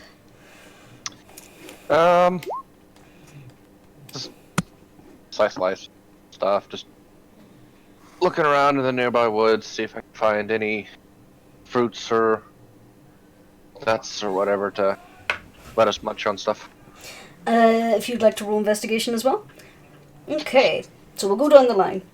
Zabornik, you take a little vial of the water, and you start examining it.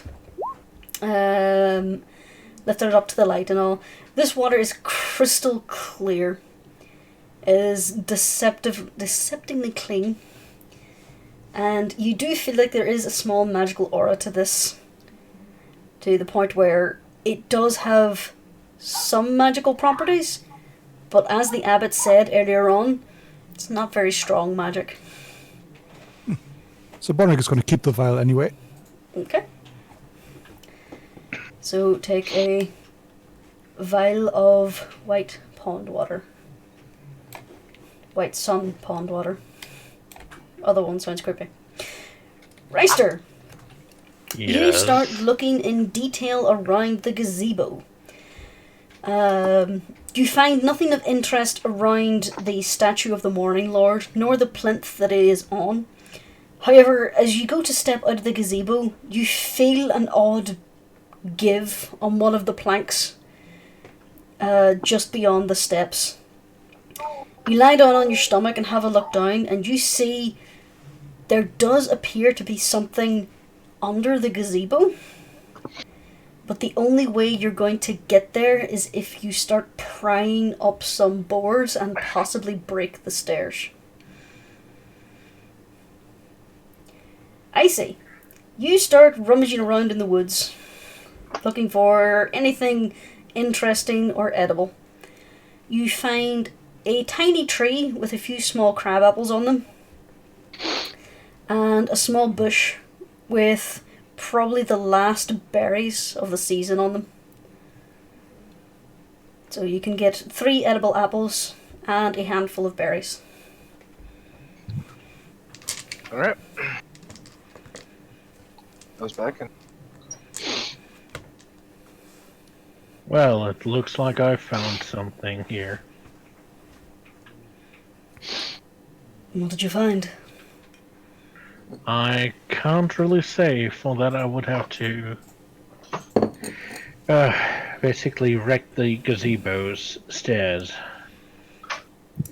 I'm not sure how the people of the town will react to that. In my experience, desecration of local monuments does not go over well. That's I what am I've been thinking. exceptionally curious as to how you know that. Well, you learn a thing or two once you do something twice, 14 times. Someday we are going to sit down and we are going to have a long conversation about some of the things you have done. Well, Zbornik, you certain you are not a rogue? I've been called worse. Anyway, there seems to be something that might be helpful down there. Sir Lane, maybe you could send Squeaky down there to have a good look. Oh, of course. Just Squeaky. And you just go and have a look underneath the gazebo. Can you do that? If I can find him. Okay. Icy. As Elaine says the word squeaky, you notice a small rat appear on his shoulder.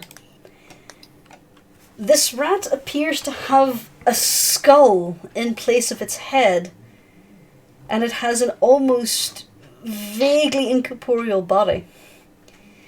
As Elaine speaks to it, it nods its head, drops to the ground with a squeak, and scurries toward the gazebo and starts wriggling in under a bit of loose wood. That's Squeaky. He's very sweet. You know how some people are. Some just can't keep a pet alive. And some find dead pets around here. yeah, Just you. I'm not much better. I couldn't even keep my goldfish alive. No. And in case anyone has forgotten, let me just quickly show everybody what Squeakshanker looks like. Squeaky, squeaky, squeaky. Because Squeaky's awesome. Most merchandisable character. Squeaky's adorable. He's What just about kind of been in the back for a while though. Okay. Hence why I pulled him out. Mm-hmm. So, Squeaky goes in through a little gap in the floorboards. What do you expect him to do? Well, at least come back out and tell us, or explain at least to Sir Lane what it is that Rasta saw, because he couldn't get the best of looks. That's at least what Rasta has in mind. Don't know what Elaine has in mind. Okay. You hear scrabbling around for a bit, and you hear something moving. After a little moment, a little ratty arm peeks out of the hole and starts waving. Looks like Squeaky wants us to help him. I'm gonna walk over. Okay, Squeaky, what's up? Squeaky scurries away from the hole. As you're peering through, suddenly a dim light starts to extrude from the rat, and you can see a wrapped bundle in the in underneath the gazebo. Squeaky has tried to push it forward, but it appears to be a bit heavy for him. Right. Can I get my hand inside the hole? You cannot. Do we Even still if you have could, some? the object is far too big to pull out through it. We need to. Well, we Can have we- the ability to restore the thing, the gazebo, right? Not that much. Can we dig under it? I'm sorry, I thought I heard a ball ring somewhere. Sorry, that's me. What were you saying, Zvonik? Maybe we can dig under it a little bit? That could work if we had a shovel.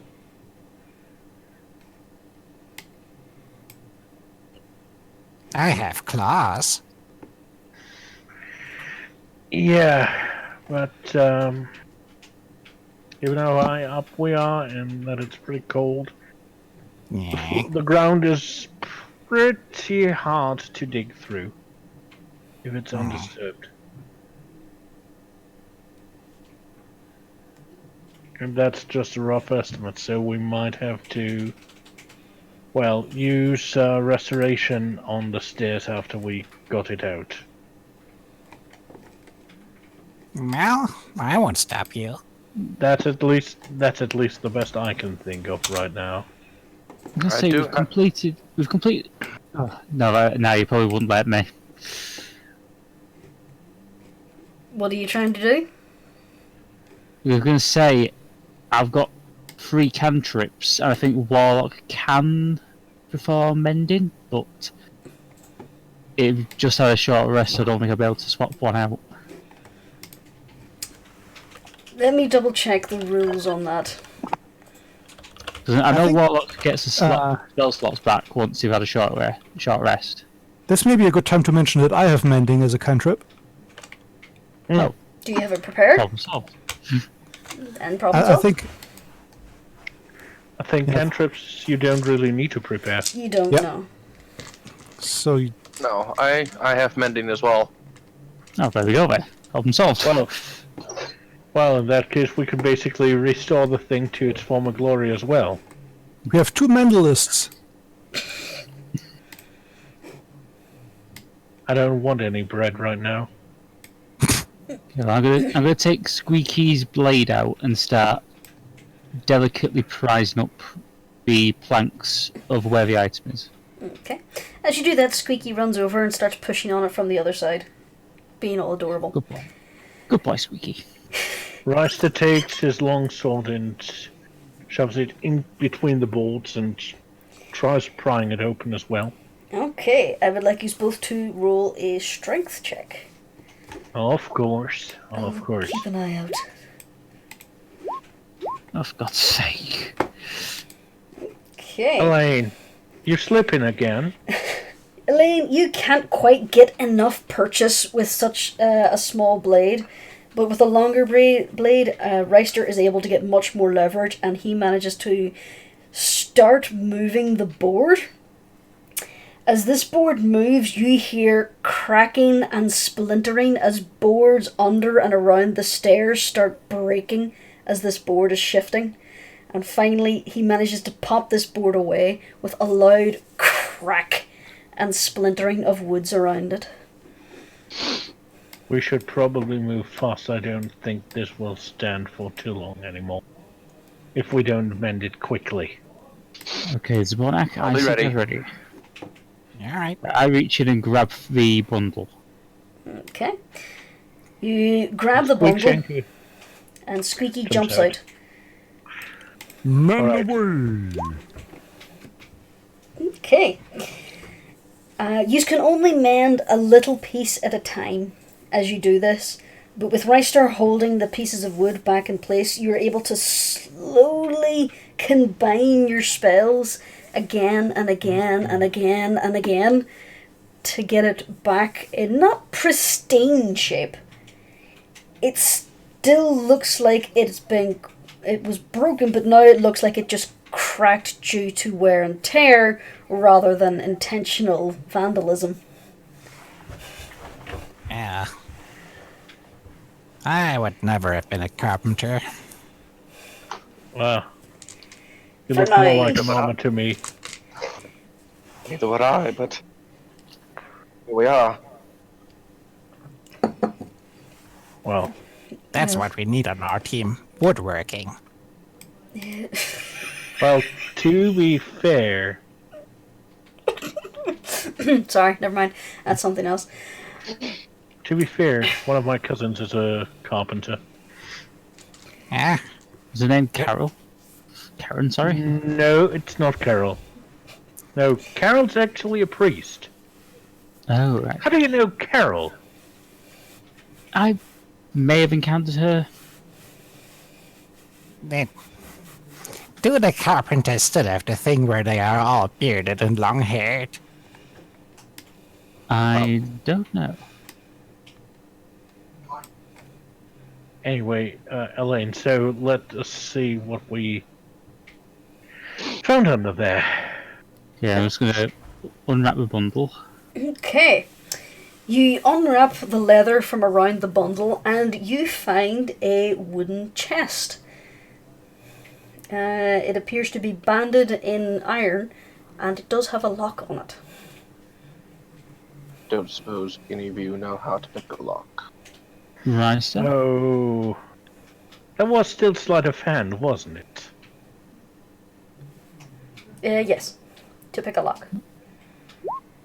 Okay. Not bad. With Elaine holding the box steady, and despite Squeaky jumping around on your head, you're able to manage to get the lock open. Well, then, I think it is time to open the box. Let's see what's in here. Squeaky is just kind of... Squeaky is just Ethereal kind music. of prancing around, taking turns of scrambling up on everybody and running around the grass. He seems to be enjoying his time out after a long time. But inside the box, you find another heavy object that has been wrapped in heavy linens. This better not be another hat. I'm What's thinking it's gonna be the- another box. What's the shape of this bundle? It is a rectangle. It's a rectangle. Yeah, I just Might be a book. unwrap it. Okay. This better not be a bureaucrat's hat. You do have to lift it out of the box to unwrap it. As long as it's not another box inside of it. As long as it's not another box containing another linen wrapped box, we should be okay. Inside is a Oh, leather I wrap. know No. one of those. Put that box in a box. Then I'll put that box in another box. And then I'll I've put that box box to in myself, myself. and I'll smash it with a hammer. Okay, he's Matt Camden. No, Oh, no. no, that's a different character I've got rolled up. Did you think Colin no, has never seen no. that? I made him watch it there, I think it was like a week and a half ago. It was the first time Oh, he ever oh, saw The yeah. Emperor's New Groove. And no, Classic. Anyway, and no, you don't open things with a hammer. Though it worked in the Durst house. as you unwrap the bundle, you realise that it is a very hefty tome. The book is bound in thick leather that has steel hinges and fastenings, as well as a catch that holds the book closed. On the front is an embellished symbol. It's been cut into the leather, and a metal medallion of a very familiar symbol. Doesn't happen to be the Morning Lord symbol. No, it's not. Derp. Oh, shite. It's the term of the family of... Well, you know Yes, who. that guy. It is Yeah, the symbol That guy and that guy. of the von Strahd family. The I pages very appear quick- to be rather brittle, so unlocking and I- opening this book would have to be done with great care. Well, I gently wrap it back up, put it back in the box, and then put the box into the bag of holding. so we're taking it to town and going to read it there. In the comfort of our own I believe it would be a Oh. good idea to do so. cottage. I don't know. It's a good idea to bring it to people. I don't think we're going to be showing it to anyone. If we just take it back to our No. cabin, we can examine it there without prying eyes. I'm just saying there are two kinds of books with locks. Books that have locks on them to keep people out, and books with locks on them to keep whatever is inside in. I don't think it's locked. There is Not a small lock it. lock on it, yes. Yes, but it looks more like it is a diary or a family. To be fair, Madam Ava would hope hasn't. so. Madam Ava hasn't steered us wrong so far. True. Makes you feel better, Zabrak. You can always cast detect magic on it. Suppose. Yes, if you don't, I will.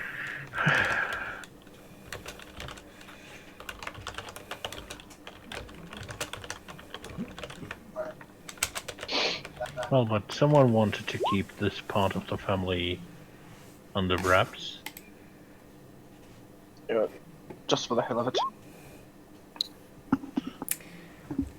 You detect no magic aside from the items you already know your companions to have, and a slight, almost indetectable magical aura coming from the pond.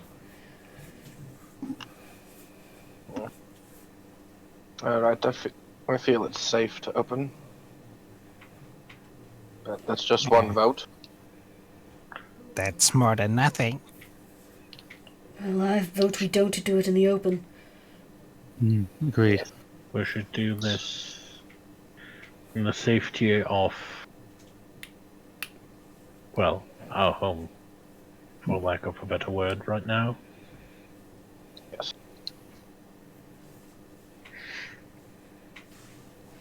So away from... Well, Let's go. back Also, to we have HQ then. Well, I've got to put the fire Yeah. out first. Yeah, start Let me just... stamping out the fire. Oh, let me. Druidcraft fires off. The fire's gone. All I need to do is snap my fingers. I see, you notice that there is now a ghost rat on your shoulder. Oh. Hello there. I reach up and give it a little pat. Well, Miss Leans into your Swiftwings, finger. Don't think you had the chance to meet each other with Swiftwings. This is Squeakshanker, spirit that inhabits a dagger of Zero Lanes. Squeaky, this is Miss Swiftwings. Swiftwings, sorry. She's a friend of ours. She's a fellow reptile. Squeaky seems to be enjoying the pats. But as you start to move on again, he starts to fade and disappears. I think he likes you. He pops up every now and again. Don't worry about him. As long as it doesn't attack me, I don't worry about things too much. Oh no, I he don't hasn't know, attacked any of he's- us yet. He does This occasionally proving to be turn into a very useful. giant rat, though. Usually when I'm in it would danger. be helpful. When your mother's a dragon, you don't worry about things like giant rats. And rats are very social animals, you know. Okay. For the sake of brevity, would you like to go straight to the cottage? Yep. Yes. Yep. Okay. I'll just make a casual saunter through town. Diddly-doo, diddly-doo, diddly-doo. I don't know. Fly casual. He's returned I'm to the cabin.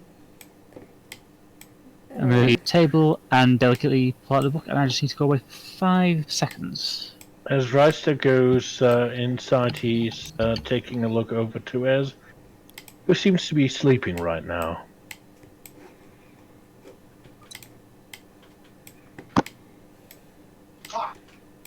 I don't know whether or not we should wake her.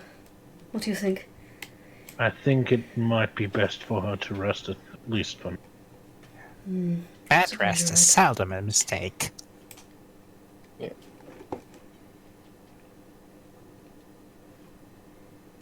Also, whatever we learn, she will learn as soon as she's awake. After all, there's no need for any of us to have secrets. About this book, at least.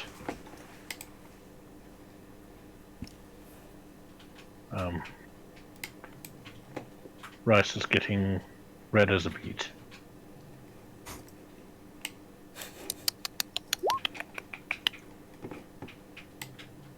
Okay. Irina glances over to you with a mischievous grin. I wonder how she'll react when she finds out you kissed me.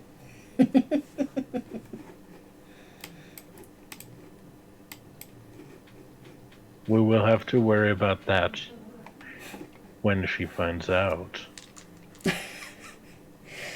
I won't tell her if you won't. And thank you again for that, Reister. Like I said, this is one of the reasons why I still want to trust you. You are still a good friend to me. That is very good to hear.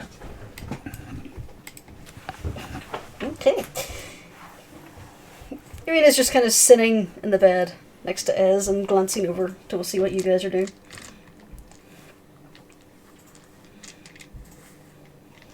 So you want me to carefully try opening the book? Or do you wish to?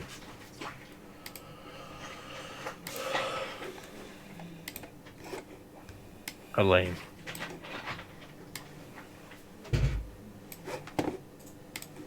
Lane. I think Elaine is away from the keyboard. Oh, nope. Nope.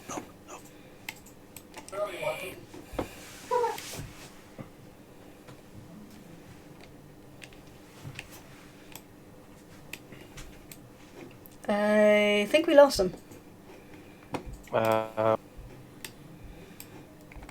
Alright, I would assume Elaine has just sat the bag of holding on the table and is now sitting down, rubbing his eyes, looking tired. So tired.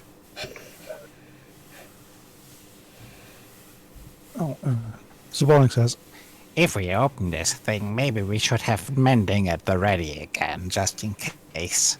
Yeah. That sounds like a good idea. Looks a little bit fragile. Right, so you have a look at the lock. Ah, he's alive. it's bad. The lock's more, looks a little bit more like it's a bit of decoration. But okay. Let me see if I still have that bobby pin. You touch it with a bobby pin and it springs open.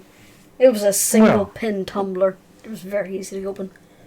As I was saying, it's more decorative than anything. Wouldn't use that to secure even my cupboard. At this point, I take out some of my paper and my writing supplies and begin reading, making Okay. notes of anything that's important. As you flick through the pages, you notice that these pages are exceptionally fragile and brittle, so you have to be very, very careful.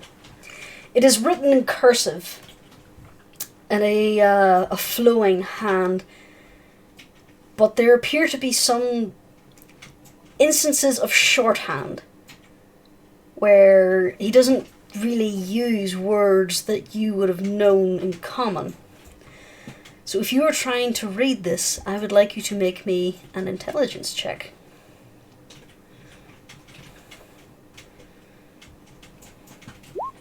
Oh, for God's sake. As you try to read the flowing writing, it's kind of hard, and your eyes kind of drift between the lines where you keep losing track of what you're reading, and you can't quite figure out the shorthand from the context of the words around it. Elaine, you seem to have a little bit of trouble. Is anything the matter? I'm not sure. It's not exactly the easiest script to read. Well, yeah. I mean, I have a little bit of knowledge from my mother spoke about Elvish writing, so I should be able to... Elaine just nods, steps back, and leaves Rystar with the materials for making notes. Let me see if I can do this. Intelligence, or do you want me to have insight to get the shorthand? Intelligence. Because you're trying to figure this out. Doing a little better, but not too much better. You're able to keep track of the writing and read out the words you do understand, however you're not quite getting the shorthand either. Well, given that it is shorthand and I'm getting a little bit of the context, I should be able to kind of wrap my head around to what it might mean. I might not get what it does mean, but I get what it might mean. If you like, you can let one of your other party members try again with advantage after explaining what you have found. Or maybe one of you wishes to look into this. I mean, Miss Swiftwings. I'll look into it, yeah.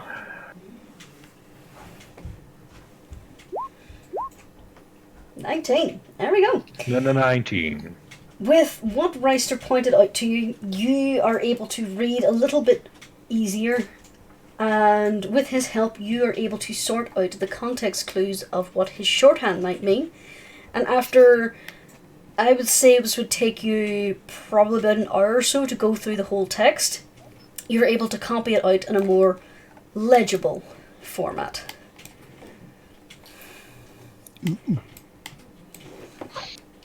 We prepared pictures. Nice. You scroll down, you'll see the text. Dips on reading loud. Yeah, that's a lot. Does anyone want to read it aloud? Or do you want the DM to narrate? I'll do it. Okay. Let's see. I am the ancient. I am the land. My beginnings are lost in the darkness of the past. I was the warrior. I was good and just. I thundered across the land like the wrath of a just god. The war years and the killing years wore down my soul as the wind wears stone into sand. All goodness slipped from my life. I found my youth and strength gone. All I had left was death. My army settled in the valley of Barovia and took power over the people in the name of a just god, but with none of a god's grace or its justice. I called for my family, long unseated from their ancient thrones, and brought them here to settle in the castle Ravenloft. They came with a younger brother of mine, Sergei. He was handsome and youthful. I hated him for both. From the families of the valley, one spirit shone above all others. A rare beauty who was called perfection, joy, and treasure. Her name was Tatiana, and I longed for her to be mine. I loved her with all my heart. I loved her for her youth. I loved her for her joy, but she spurned me. Old One was my name to her, elder and brother also. Her heart went to Sergei. They were betrothed, the date was set. Mind me taking over? No, not at all. With words, she called me brother. But when I looked into her eyes, they reflected another name. Death. It was the death of the aged that she saw in me. She loved her youth and enjoyed it, but I had squandered mine. The death she saw in me turned her from me, and so I came to hate death. My death. My hate is very strong. I would not be called death so soon. I made a pact with Vol, a pact of blood. On the day of the wedding, I killed Sergei, my brother. My pact was sealed with his blood, his divinity. I found Tayana weeping in the garden east of the chapel. She fled from me. She would not let me explain, and a great anger swelled within me. She had to understand the pact I made for her. I pursued her. Finally, in despair, she flung herself from the walls of Ravenloft, and I watched everything I ever wanted fall from my grasp forever. It was 1,000 feet through the mists. No trace of her was ever found. Not even I know her final fate. Arrows from the castle guards pierced me to my soul, but I did not die. Nor did I live. I became undead forever. I have studied much since then. Vampire is my new name. I still lust for life and youth, and I curse the living that took them from me. Even the sun is against me. It is the sun and light that I fear the most. But little else can harm me now. Even a stake through my heart does not kill me, though it holds me from movement. But the sword, the cursed sword that Sergei brought, I must dispose of that awful tool. I fear and hate it as much as the sun.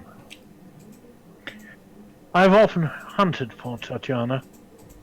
I have even felt her within my grasp, but she escapes me. She taunts me. She taunts me! What will it take to bend her love to me? I now reside far below Ravenloft. I live among the dead and sleep beneath the very stones of this hollow castle of despair. I shall seal shut the walls of the stairs that none may disturb me.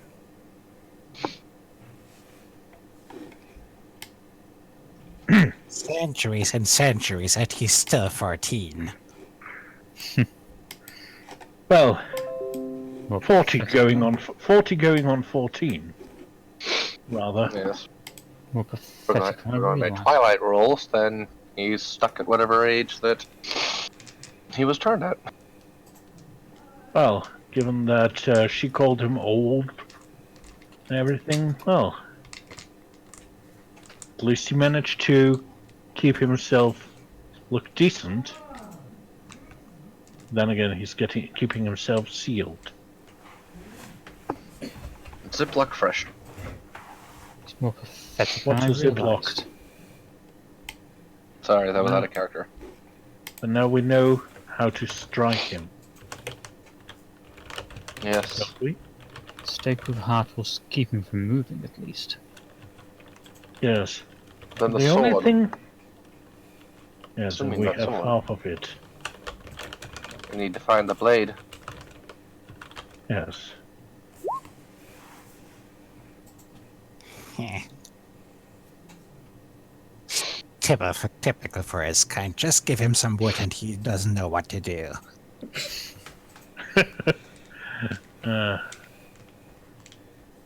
Well, Sounds to me, though, that once we find the other half, if we can find it, we need to bring it back here to the pond. I'm not certain about that. But,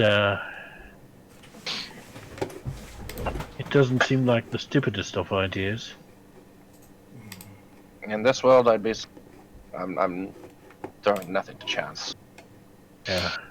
I wish to try something. What's that? Irina, may I have the sword, please? Oh, yes. Yeah. I'm going to try and channel divinity through it. And what are you attempting to do? Trying to use sacred weapon.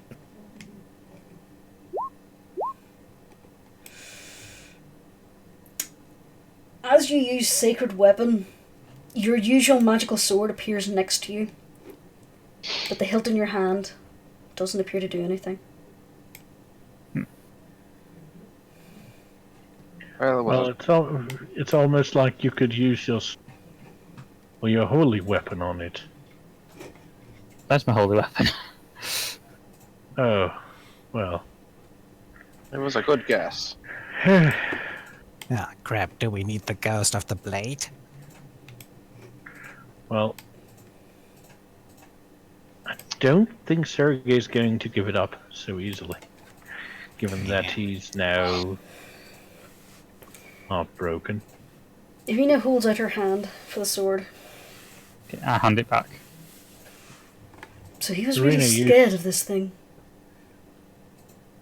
Yes. And it's one of the few things that can harm him. Yes. Irina holds the hilt as if she's preparing for a strike. And suddenly the room fills with light as a Ooh. beam of bright light launches from the hilt and stands there as a blade. Well, Nice work. Oh, okay.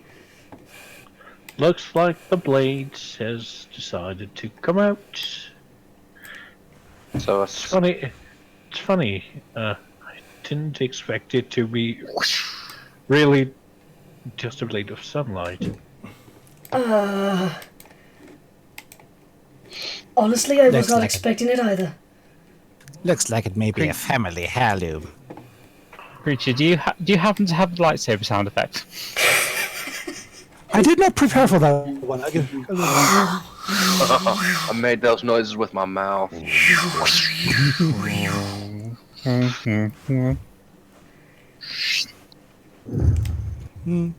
Oh, God, I got an electronic one.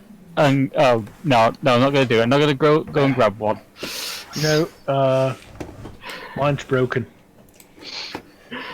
Well, I Dude, it's like think we figured out why he was scared of it. Well, to be fair, it is rather surprising.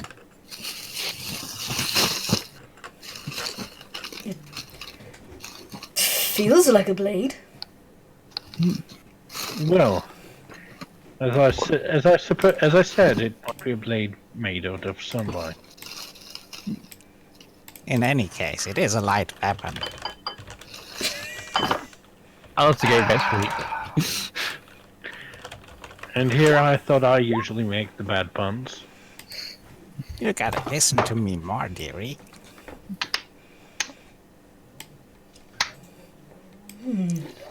I wonder.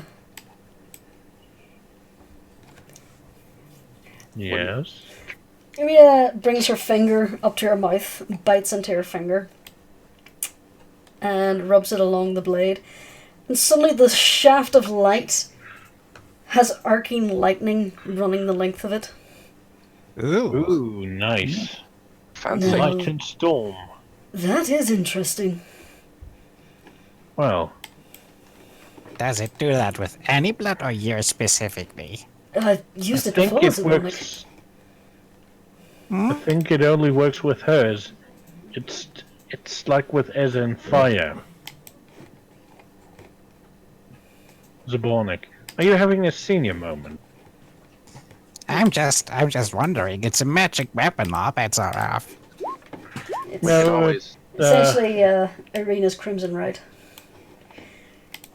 I've used it on my rapier before. I was just curious if it would work on this. Apparently it does. Well, if Ez puts her fire onto it as well, it's going to be a weapon of ultimate destruction. I think you can only have one elemental effect at a time. I could change it to frost. No, no need to. No Now need we to. only Yes. now we only need to add a poisoning component. Irina, have you used a longsword before? No. Well, we can train you in using it. Oh, alright. I suppose that would probably be the best idea. Lesson 1 is the stabby part goes in the other guy. Would you believe that's the same lesson 1 as it is with the rapier? Yes. Oh, what a coincidence. And it's the same lesson you learn before you learn how to use or a shield. Shield goes in between the stabby thing and the person. I feel like that's a distinctively different lesson. Still, it talks about the stabby thing and the business end of the stabby thing. Yeah, it's surprising how often that comes into play. Yes, these swords are usually used. Given its length, it's a so-called bastard sword. You can use it one-handed or with both hands usually. Oh, definitely gonna use it on the bastard, right? Well, yes, That's we not are. necessarily what it's meant for, but yes. And while we're on the subject, Irina, I think it would be best you keep this in reserve. I suppose that makes sense. Does anyone know how I turn it off? Maybe you can just relax out of the stance? Oh, alright.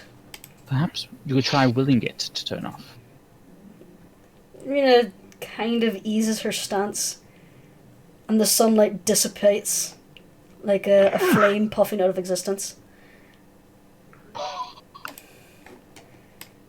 Nifty. She looks over the hilt for a bit. Well, that was very strange. Well, it looks like it's a force for good or evil if used inappropriately. Probably. I don't think evil would be able to activate it, Reister. Well, there are more evils than the one that fears the sunlight. That I is get true, food. but I doubt we'll have to deal with those anytime soon. Perhaps. Anyway, I'm just going to hold on to this. She tucks it inside her splint mail. Generally speaking, it is your sword, so Well, if you say so. Well, your soul was you're kind of family to the one it was meant to be given. In a weird sense. A very weird sense, considering it was a past life several hundred years ago who was supposed to marry him? Hence why I say family. Not saying that you are that person after all. for all we know, the sword could be like Squeaky. You know, could decide only to work for you. Possibly. Well, maybe the sword was already kind of in tune with the soul. Well, But that's just a hypothesis. there we have it. So, what do we do now? Well, we have the chance of talking to the Abbot because he probably would be. It would be very interesting if he learned what we've learned. Because that would shine a different light on his friend. I don't. Well, How do we? the important tell thing him is we don't. No, the important thing is we don't let him know who Irina is. Honestly, I think it would more reinforce his mad notion that giving him his true love would save him. He spends half the True. book ranting and raving about Tatiana. Exactly. Yeah. We like to see the book, but as I say, we keep quiet as to who you actually are. Well, that's a Gabriella. given. Although we should let him know about the book. I've been thinking about it for the last minute, actually. The book might be a more powerful weapon if he doesn't know it. Though I still have no idea what we should do with the Abbot, because while his intentions might be good originally, his ideas might be perverted in a way. Some of the worst things done in history have been done with the noblest of intentions. Yes, there's a saying, the path to the underworld is paved with good intentions. Or was it the Underdark? It's the Underdark. Yeah. Either way. Avernus. Things have many names in many places. Oh, I hear they have a very nice cathedral there, though. Something about a giant bat? That's something about 7 rings there, Irina looks confused. which is really weird. Oh, creatures got it. Still,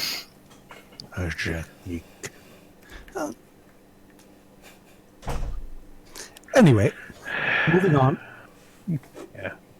I mean, by the way, Irina, it'll be a very interesting surprise for us to see you have a sword made out of light. That would So be it interesting. might have been the best. It might have been the best idea to keep it out of her mind. Plus, she's already very angry at. You know him. I'm actually genuinely surprised she didn't wake up when we all shouted out. She really must be exhausted. Yeah. Sorry. I've been told I was one of the better storytellers at some places. I'm getting really into the story. It's one of my shortcomings. I was referring to when half the room shouted and jumped about whenever the sword turned on. But, Oh. alright. Well, it was the reading also was a little bit at time. I don't know, I think Elaine was getting a little bit more into it. Getting into character. Well, to be fair, I've heard his voice a little more calm than we used to, so... Still, that cold-blooded anger in that one section there. So then, what do we do now? So, very good question. I wish I knew the answer. I feel like we've... Go ahead. Oh, you go ahead. As much as I would like to go back to the cathedral and liberate everyone in there, I'm not sure we can achieve that just yet. So I To be guess honest, Zvark, I don't think they want to be liberated. there is that. Could have at least improved their living conditions somewhat. I get the feeling that's as best as the Abbot can manage. To be entirely honest with Zabornak, I think them staying there is the best thing if they're so prone to violence. I still feel like there would be a better solution if somebody tried harder. I Seeing as think we the might Abbot's not been help. trying for a very long time. Perhaps, but there's no point in setting yourself on fire just to keep others warm. True. Have I ever mentioned the time I set myself on fire to keep somebody warm? What has your life been? Oh my god! Long, my dear, long. Well, Rena, if my suspicions are correct, the Granny Z stories are true. Your eyes go round like... Well, let's just say the Strahdians have some very interesting stories. I Not all honestly of them don't know why invent- I'm still invite- surprised about some of the include things you drop say. bears. Don't Okay, believe everyone the one spoke about at one side and didn't get a word. We didn't hear what you said there, Rester, sorry. Okay, everyone... At least not all of the stories involve bears. Some involve drop turtles. I'm just saying, if you hear the one about a brewery, there was somebody else. Sure. To be fair, there's a lot of Australian stories about breweries. Yes. And they all involve somebody else who was not me. Really? Yes, yes. I'll The believe one that. setting the brewery on fire to save a drop bear who had just wandered in there wasn't you. Of course not. Why would you set it on fire? How would setting a brewery on fire save a critter that roamed in? Look, it was a very drunken sailor from Australia.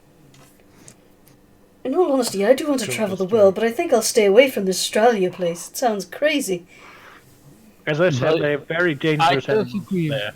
Yes, we're wombats of all things. It's not so bad if you can talk to the spiders.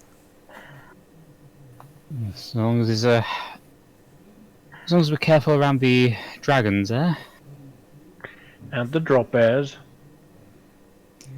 You're starting to get obsessed with these drop bears. And what is it with you and those? Well, Did you have a bad experience with one?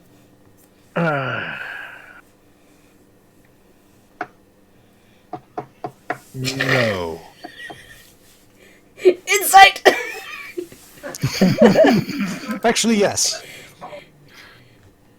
I'm totally gonna.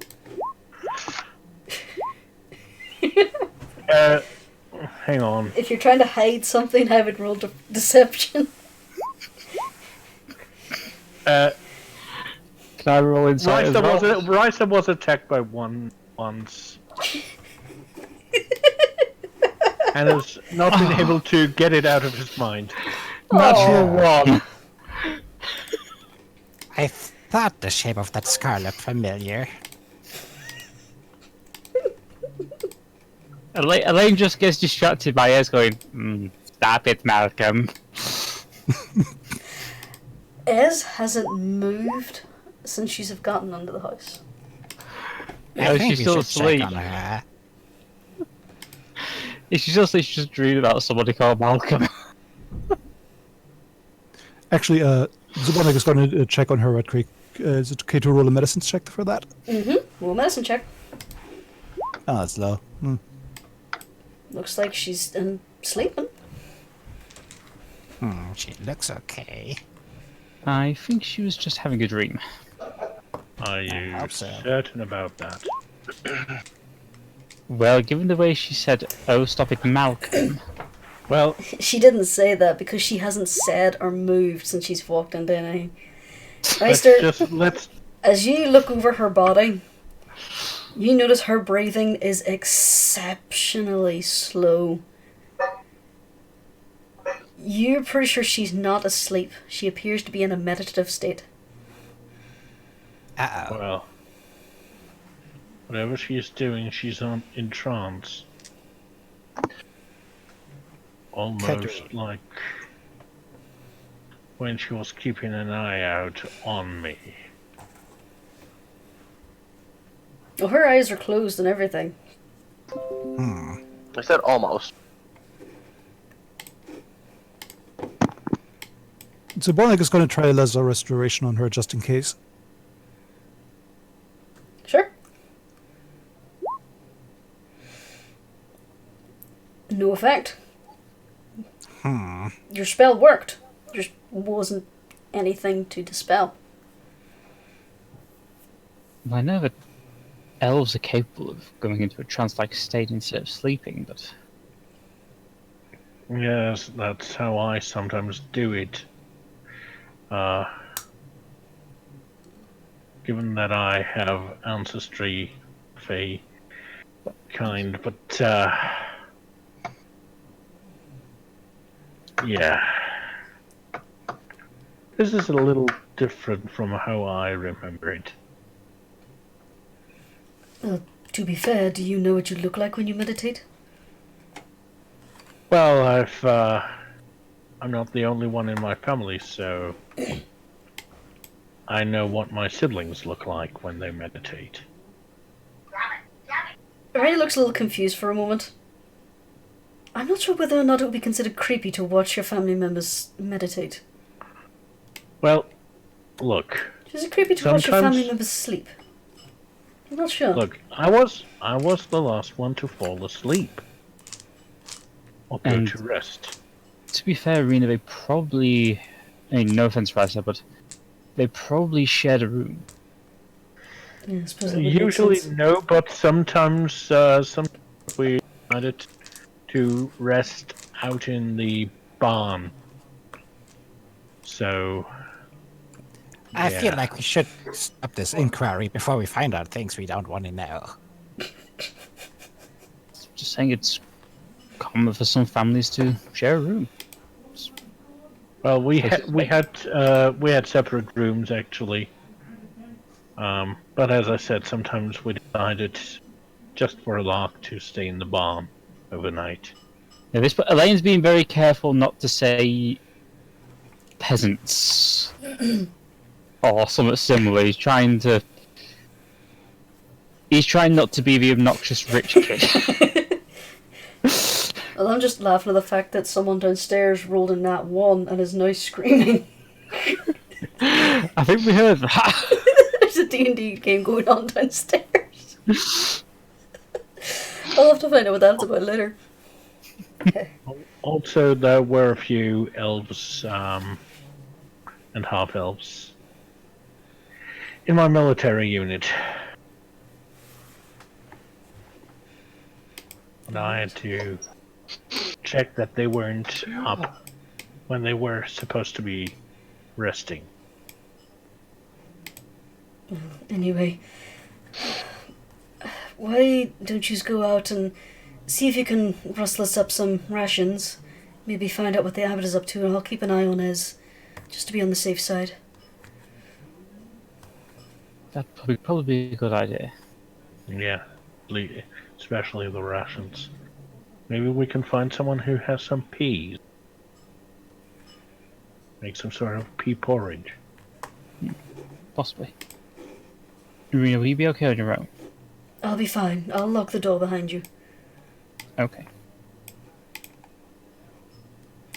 Worst case scenario, I can slash at them with the sun sword. True. That is true.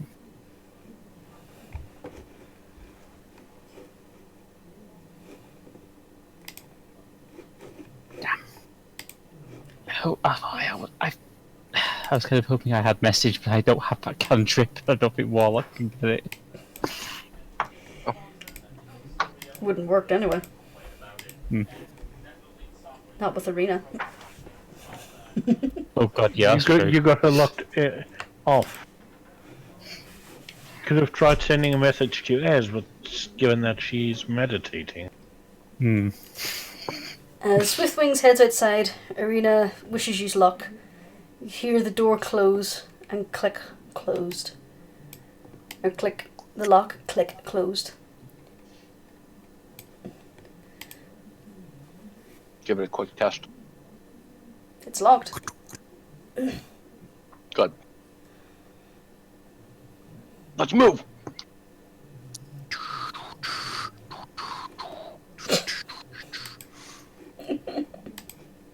Okay then. Da-da-da-da-da. For the sake of brevity, we'll just take you to the Krezk overworld. These are Nya. If the token will move and update. There you are. Okay. So, should we look to see if we can help anyone out? Might be good for some coin. Not necessarily for coin, but for resources. Have two. Perhaps we could get someone who be willing to give us a pig or something. Oh, wait, what? A couple of chickens at least. So I'm starved for meat. Oh, jeez.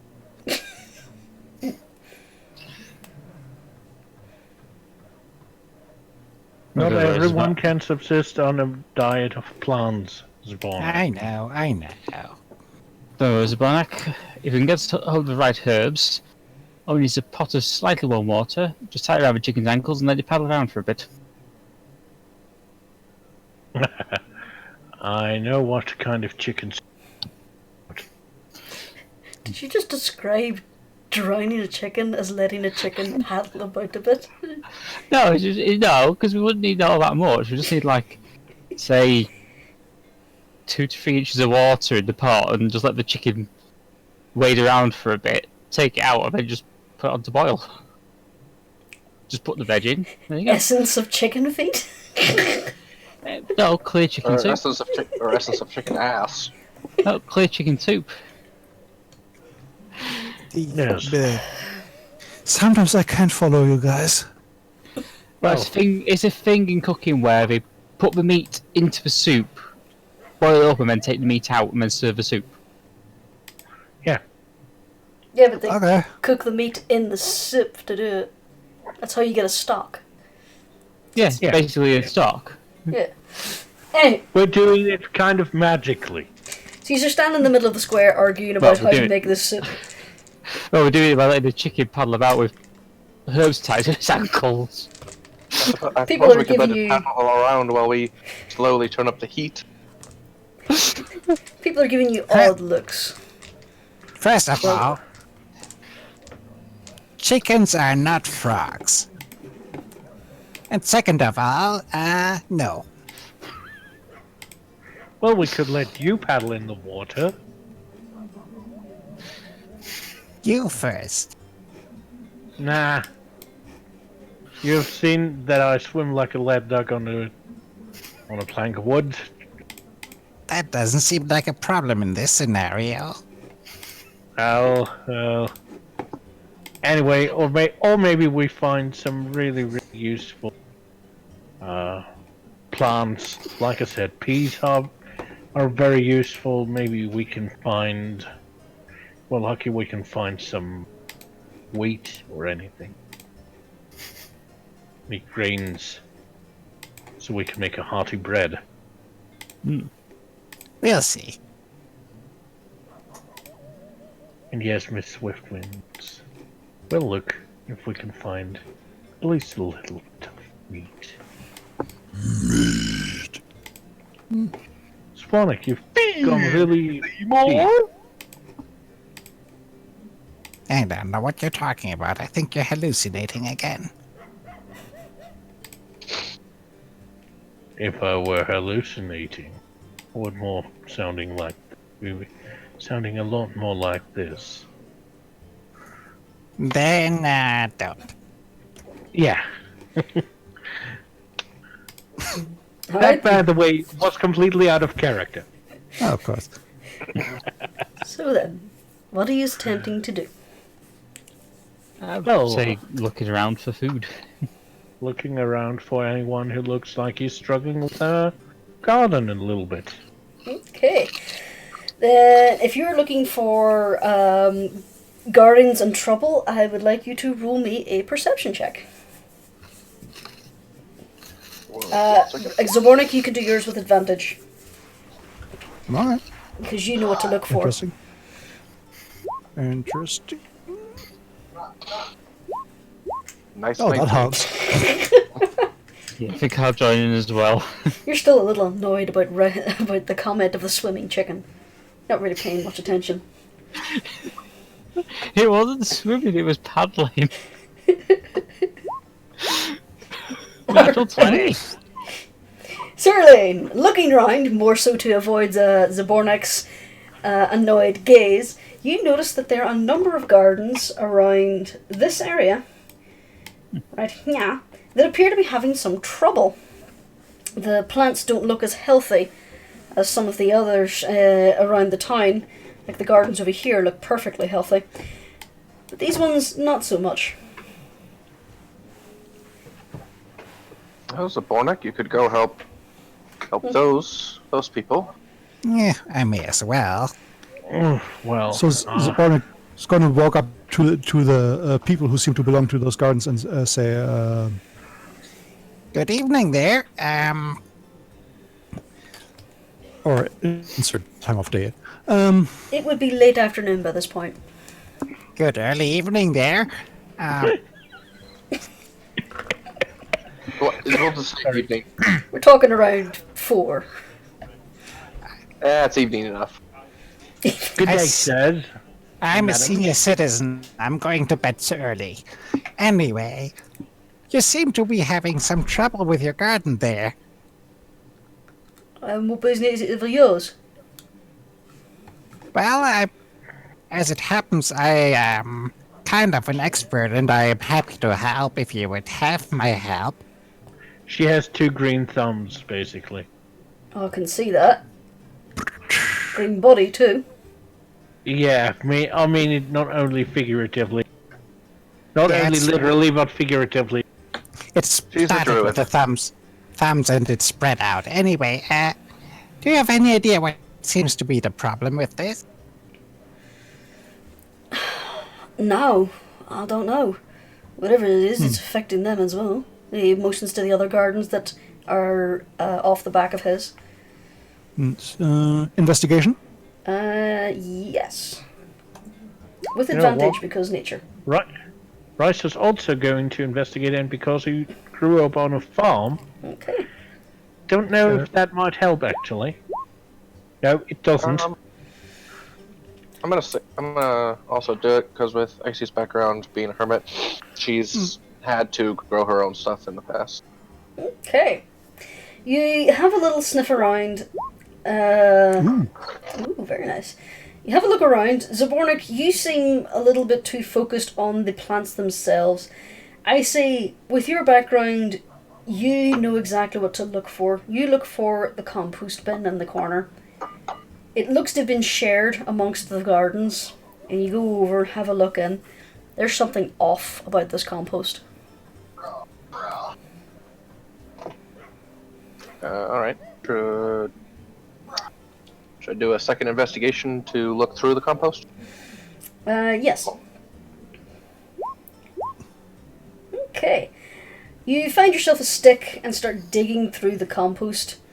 And you find that someone has been disposing of stuff in here that appears to be killing off the worms and maggots that would normally make food scraps into good, viable compost.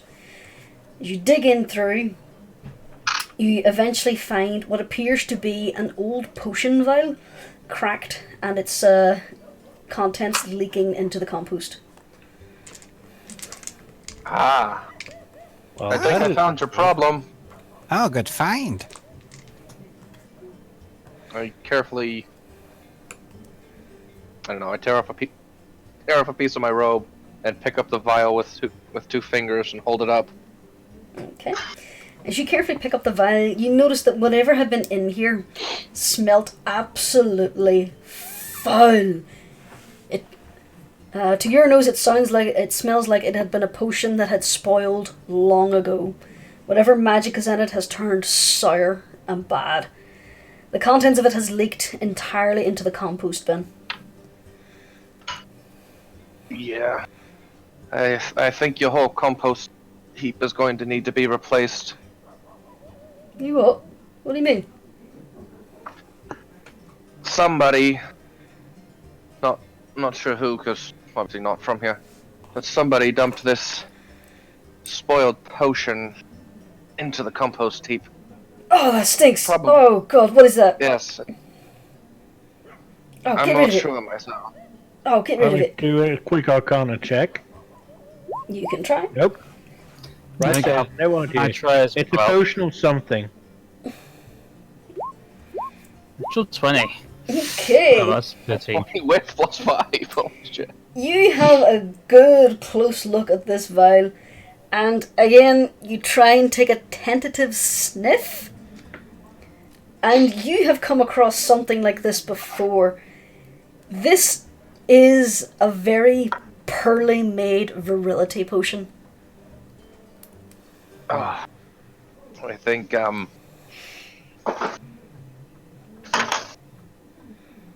Someone's thought to improve the garb? Not that kind of either virility. that or, somebody was Yes. trying to improve the bedroom.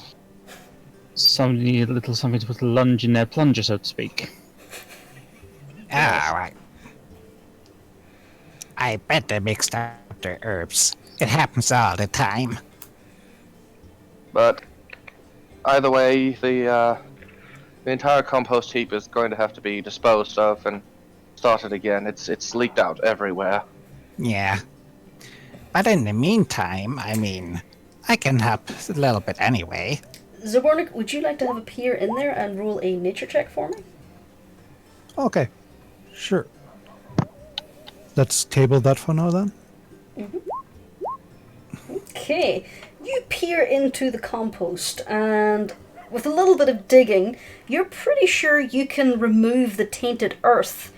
And if you find some more little critters to dump in there, this could probably recover itself in a little while. So you wouldn't have to remove the entire thing.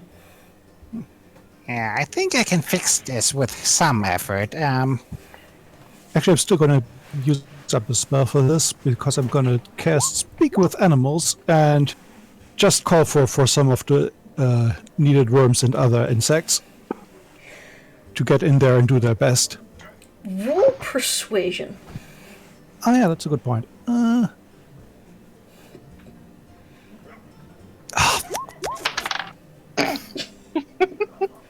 Not gonna fool us! And they dig deeper in the ground. Oh, I need I think I level will. I will have to do a manual relocation on some of these. Hold on. Oh, I wish I had level 2 Warlock right now.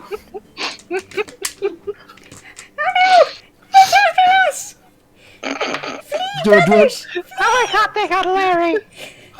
need sleight of hand to catch a few? Roll dexterity real quick. Okay, Dexter. Hey! No! Of course. Do you You have a shovel that I could borrow? Scoop quickly at the ground, but the worms wriggle out from between your claws. It's gonna eat us! And dig deeper. Can you, Yeah, they- you wouldn't have to have a shovel that I could borrow for a split second.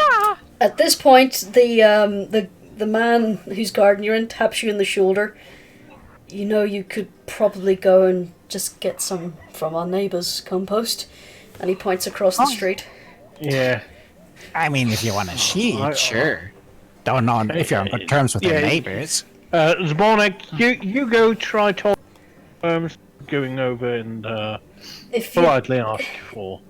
Okay. you just say it's for me to restock my compost, I don't think they'll mind. I didn't catch your name, sir. Oh, Esbit. Thank you, Esbit. I'll Meanwhile, just let him know. you hear in the background Zabonic just shuffling over and going, Sir, could I borrow a cup of worms? Bryster goes over and asks for the favor of a few you could get some worms. So he's for the both walked compost. over to this man and separately asked, "Can I have some worms?" Uh, This man's now looking at the man in the hood and this giant turtle coming over asking for worms. He's like, "What?" Look, your neighbor over there, they had a little bit of a compost, and he asked me if I could if we could get some worms from your compost, so they could restart theirs. Alright, I suppose. Come with me.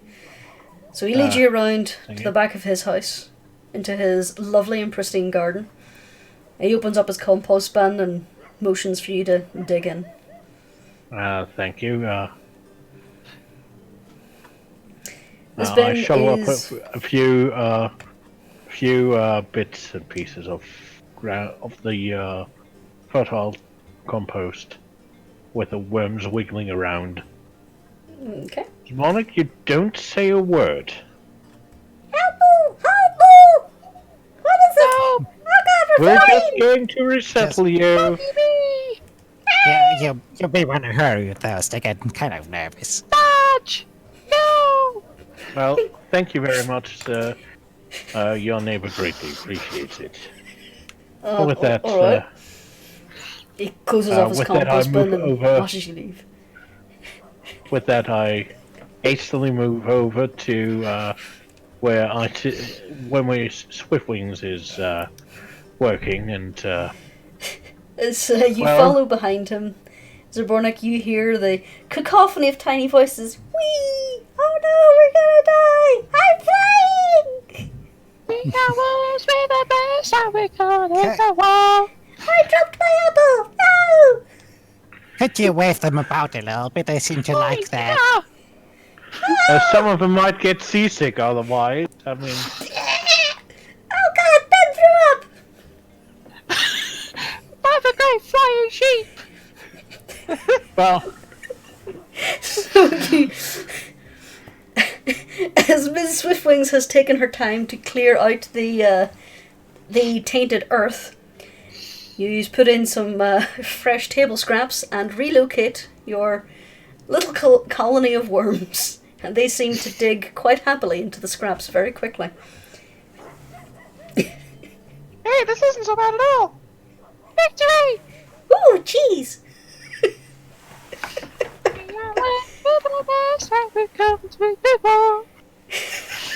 Ooh, old pig mouth. So now we have an earthworm called Ben. Okay. it's still better than an earthworm called I've Jim. just been making references to worms for the past 5 minutes. I've noticed. I know. I just want to point out too, Zabornik is the only one who has heard all these little voices. This is why I'm looking forward to getting my next level in Warlock. Oh, okay. You're learning. I get to speak to animals as one of my 3 red thingy spells for Warlock. Okay. So, Zabornik, would you like to go back to your earlier casting of plant growth to return the gardens to health? Yes, Zabornik is going to go over. Okay, just to show you that I actually know what I'm talking about, this. Okay. Within 100-foot radius around you, the wilting plants suddenly spring into life. Their produce swells and grows. Their brining leaves turn back into a lush green. Also, a few weeds start to grow super large as well. The trees are flourishing as well. And the man looks rather impressed. He runs over to his little tomato plant. Look at the size of these! He lifts a tomato that's bigger than his fist. It's flashy, isn't it? Mm-hmm. So you have essentially, with that spell, recovered all of these gardens. And find the taint in the compost. That's brilliant. Oh, is there anything I can do to thank you? It's... Sorry, Well, sir. if with a harvest like this, maybe you could spare some. Probably. Let me gather the guys together and we'll see what we can do for you. We'd be more than willing to help with the harvest. That'd be great. Alright, give me 2 seconds then. I'll get things together. As he runs off and he starts gathering his neighbours, they all come out and in awe of their new gardens, start wandering around looking at their super proud produce. He brings them over and shows them the compost bin, as well as the discarded potion bottle. One of the men's ears are burning red, but no one seems to notice. I'm tempted to cast Lesser Restoration on his crotch.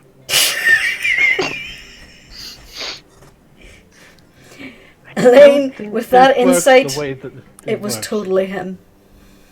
Yeah. He is a short, balding man. So they gather together and they manage to start bringing in the harvest with your help. It takes the better part of an hour, maybe 2 hours. And then they start divvying up the crops between the houses.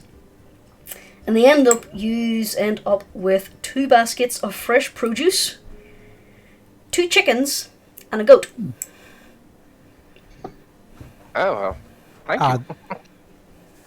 Meh. Just Hi. Oh my god. At least it doesn't know Larry. Just the play. Icewind is sitting there licking our chops, staring at the chickens. Oh, I hate this part. It's Swiftwings. Maybe it's a little more useful if we keep them around.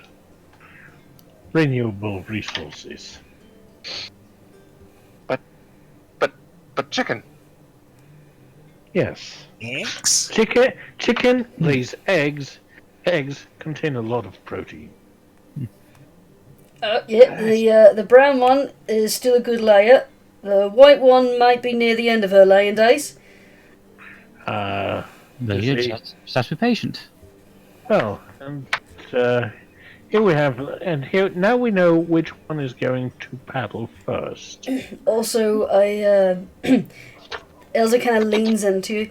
I don't know what notions you've got in your head, but you might not want to try milking that goat.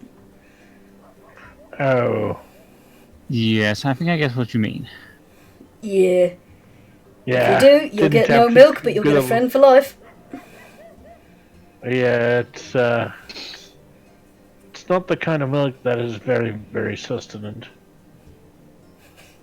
You can say that again. Yeah. But if you want, we can deal with him, pack him up for you. That would be appreciated. Yes. Alright. Come on then. Let's get you back around to the shed then. You're over in that Yeah. place. How we go? Her tongue bites the Zabornik. Sorry, what was that, Zabornik? What was that, Zabornik? Zabornik bites her tongue and her tongue bites back. Alright. As he turns and confirms with you, you're staying in that place next to the Burgomaster's house, right? Yes. Yes. You're right. Give me a little bit and I'll have this guy over to you in, I don't know, probably an hour or 2. Thank you very much. Alright. See you in a bit then. Come on, you. And he starts pulling the goat away. Bye. You hear in the distance, you're a fucking asshole. It wasn't my idea. He was saying that to the man. Okay. Let's see. So then, these have 2 large baskets of fresh produce. These would probably, amongst your group, divvy up to about 5 days' rations. If the chickens lay you eggs, you could stretch this to 7 days. Also 7 days if you slaughter one of the chickens. With eggs and chicken, you could probably have 10 days. I think eggs and chicken might be a good idea. And that is not including the goat you will be getting. Yeah.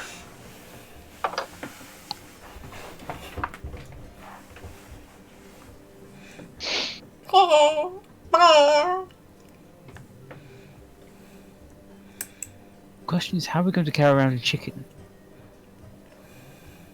Put it in the bag Oh. of holding? I'm not sure that would work. Maybe Well, like you were the one wanting to put an entire living being in there. Yeah, I'm fairly certain the technically, chicken wants to get out. technically speaking, I was wanting to put a living being in there. Fair. But still, the chicken would want out. Exactly. I keep And, telling you, we need somebody who does woodworking. Maybe we could get some Perhaps we could stick. ask someone around here to build us a small cage for it. And a leash. Well, unless we can train it to. A leash for the chicken? You have to let Use- it out sometimes. Oh. We could always train it to sit on our shoulders or something. Well, if we, I mean, how much money do we still have, Zamonik? You're the bookkeeper. It's more or less. Maybe we could acquire a wagon or some kind. Let's check our resources. I can get us a horse. But would it be a pulling horse? I would say so. Yes.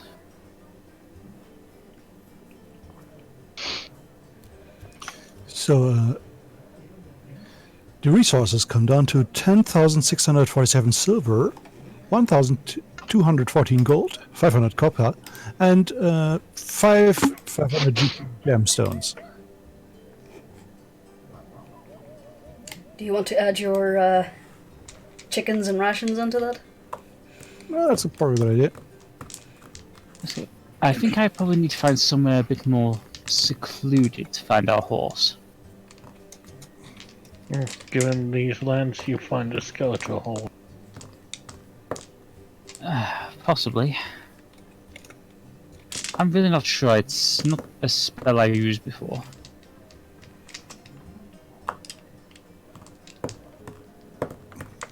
But it's a horse we can control. I know that for a fact.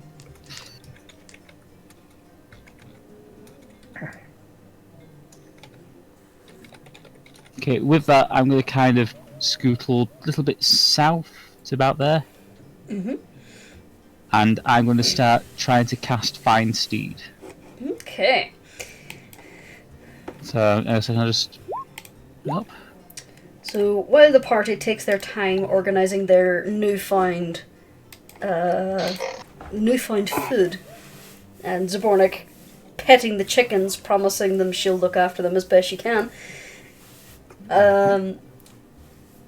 Elaine wanders off into the woods, finds himself a particularly comfortable stump, and starts casting a spell as a ritual.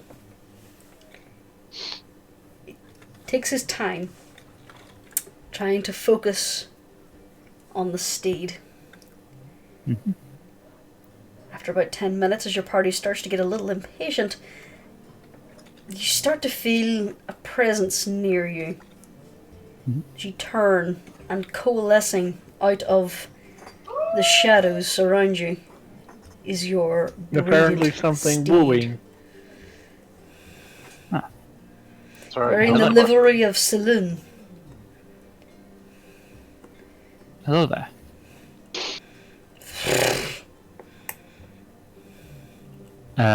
I'm Elaine. What's your name?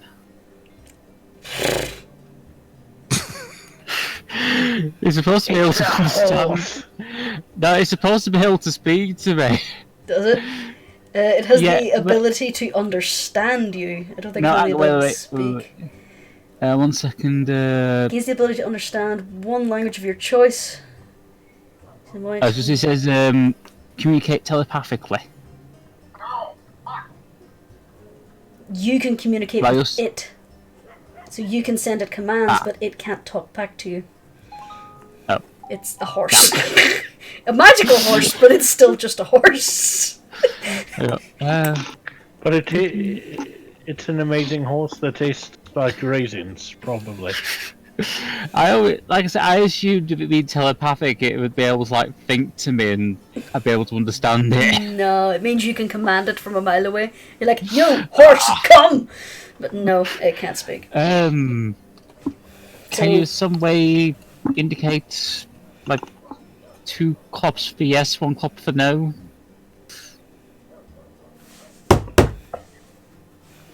Right. Would you be willing to pull a card? The horse shies its head and tosses its mane.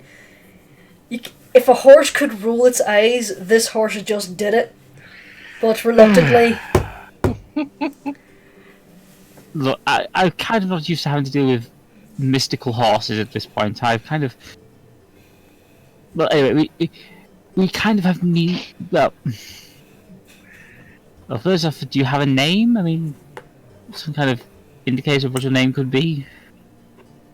It just nuzzles into you.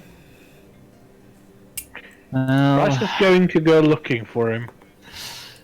I suppose I should give you a name. As you step into the clearing, you see Elaine is being awkwardly nuzzled by a stellar-looking horse. I suppose Corbo? Would that be a good name for you? Okay. Excellent. And both are short. Are you talking to a horse now? Yes, this is Corbo. Corbo, this is Reister. Reister is the horse I just summoned. Oh. Okay, so it's a lot like the cat we had early on. In a sense, yes. Well, at least there's nothing unusual about this horse. Would you like really. to give a visual description of what your horse looks like? It's basically, I can't remember where I put the picture. Give me 1 second, it's in the chat somewhere.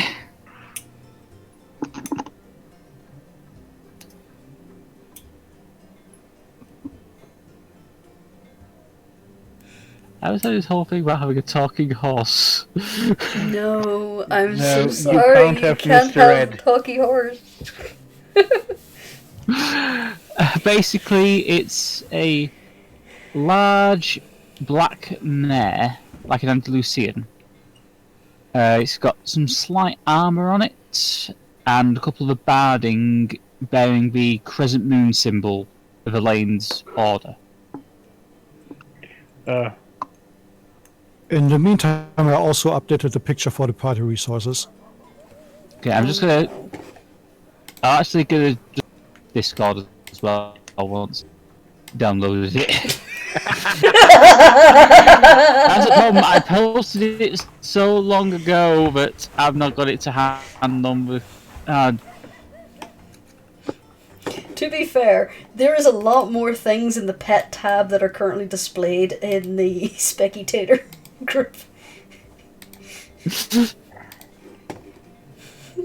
Sweet Jesus Christ. Supernatural Zoo. Just need a minute. Okay.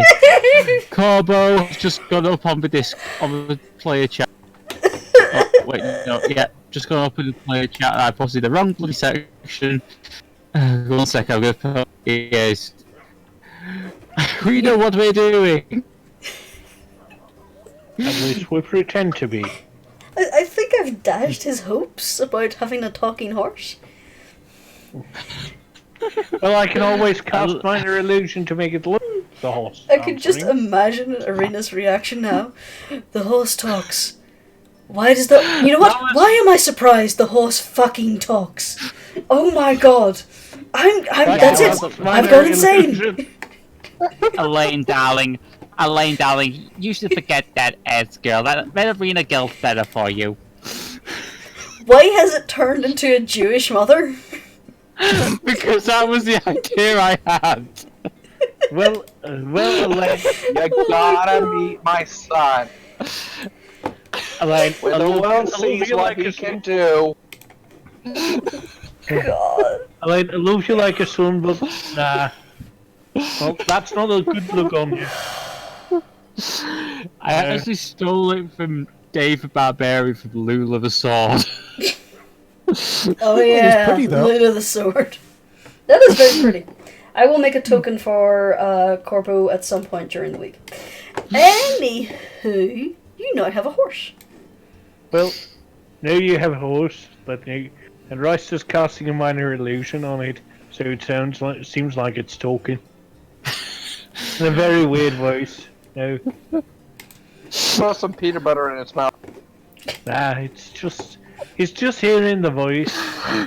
So Elaine should probably propose to that Reister guy.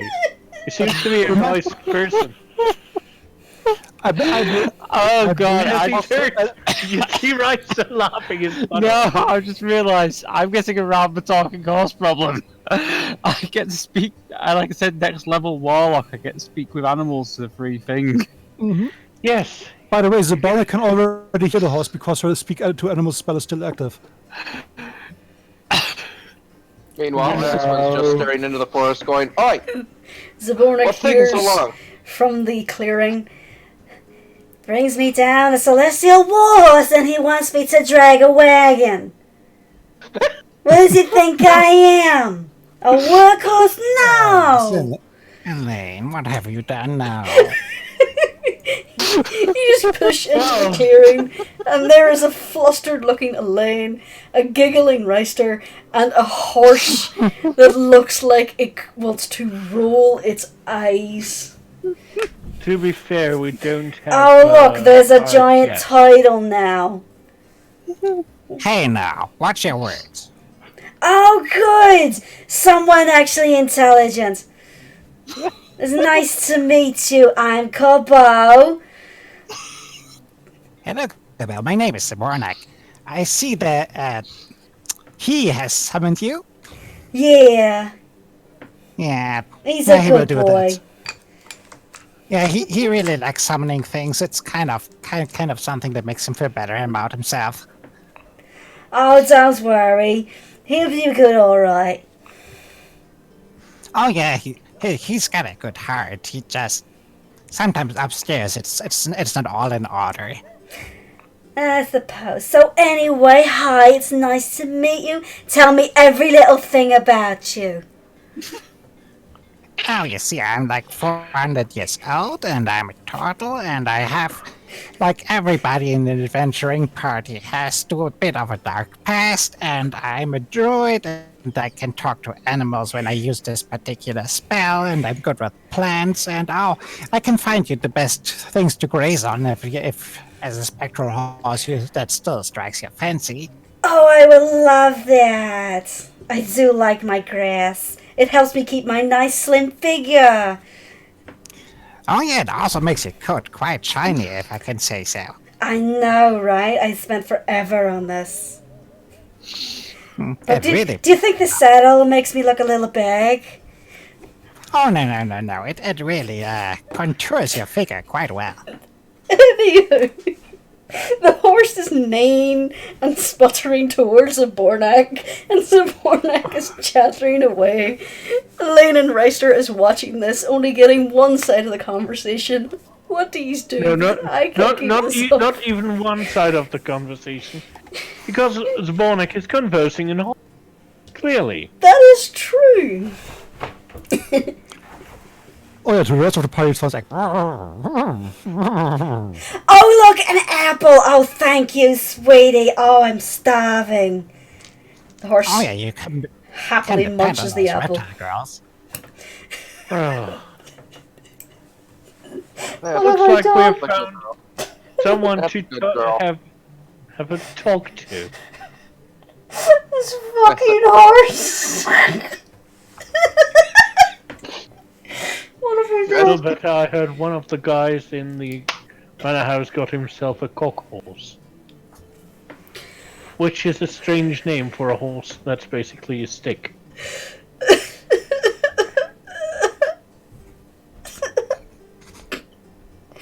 That's actually true, by the way. The name of that kind of rocking horse is called a cock horse. I've only known them as hobby horses. But, so in this episode we have a stereotypical Jersey Shore cheesemonger horse and an earthworm called Ben that gets airsick. We also This is had a supposed to garden. be a gothic horror! This is gothic comedy. This is the first gothic comedy. I'm sorry to go. I'm beating myself. Terribly sorry about that. You want it to be horror? I mean, we can go right enough, so we get a different view.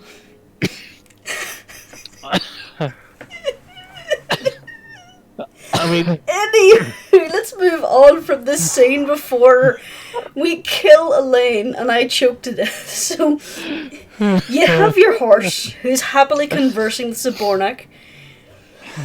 What do you do?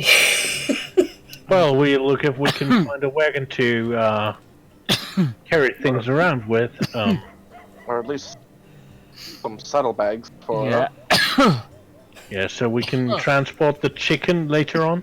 Yeah, we should probably look into getting a cage and a leash, as Zabornik has requested. That would be a good idea. Although maybe a harness instead of a leash. The chicken's neck is very small. True. Say that with a Russian accent and it sounded like a threat. Well, But we can always create a harness. The chicken's neck is very small. small. Chicken It's is very small. fragile. Fragile. Yes. It can break easily, my friend. Twist easily like broken matchstick. Break like Batman's back. No, that would be vain, and for that we would have to hand our hands in front of our mouth. And that is not good.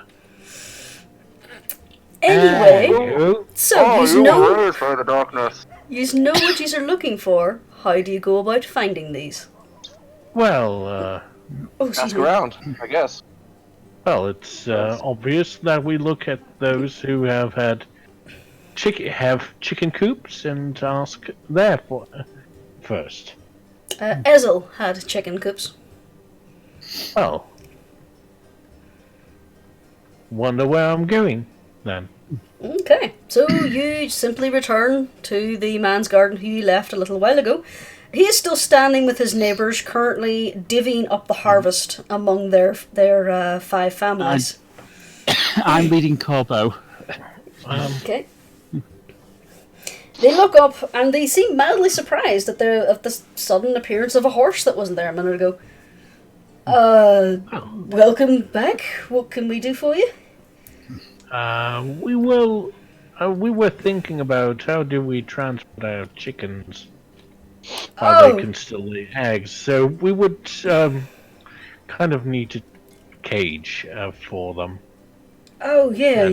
That would make sense if you're travelling. He turns around and looks to his neighbour. Alright, I got it. And the man wanders off towards the side of his house. After some rummaging around, he comes back with these small cages. They look like they'll... he has one in each hand, and they look like they'll comfortably sit a chicken.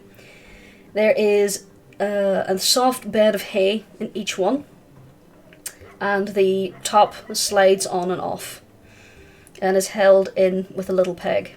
He says, here you go. If you want to transport them nicely, they'll sit alright in these. Thank you. Anything we can give you in return? To be Aside from honest, coin. it's fine. I can knock these up pretty easily. It'll give me something to do over the winter. Very well. Thank you very much. Yeah, no worries. Well, like I say, thank you for saving my garden. I think we would have went hungry without it. Yeah, Sure, we it's wouldn't no want that to problem. happen. Is there anything else I can help you with? Well, our turtle friend here said chickens like to run around a little bit And she suggested making some kind of harness for them, Basically, yes. so they can be more ground fed than just being. I suppose that No. makes sense. A chicken will chase a mouse into the undergrowth and keep going till it gets it. So that makes sense. Very true, yes. Yeah, and we unfortunately don't have the great fortune of setting up a fence to keep the chicken from fleeing. I suppose that makes sense.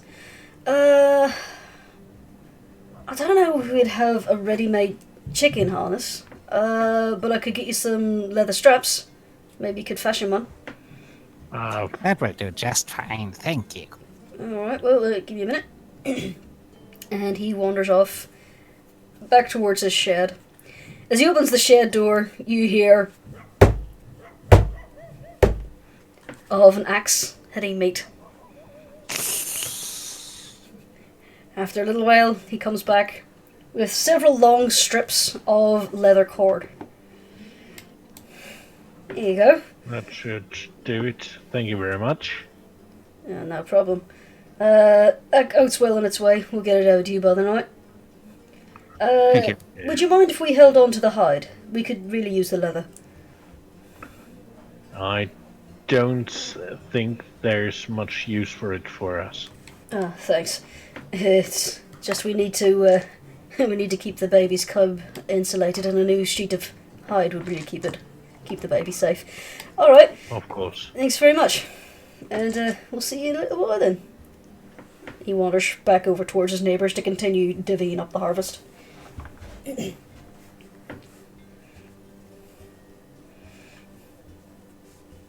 So then, you now have your chicken cages.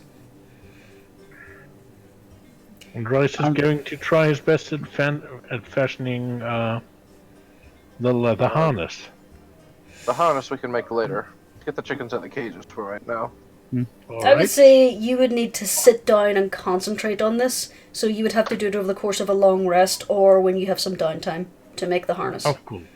Of course. Probably head back to the cottage. Yeah. Okay. These are And heavy... again, Did I just hear one of those little rubber chicken things? Okay, just give me a memento.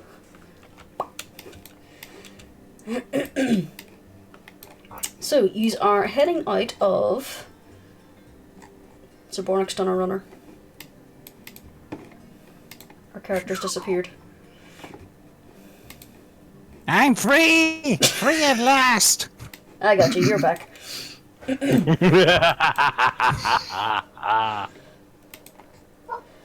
Well, that was I'm only free the no player. more! No.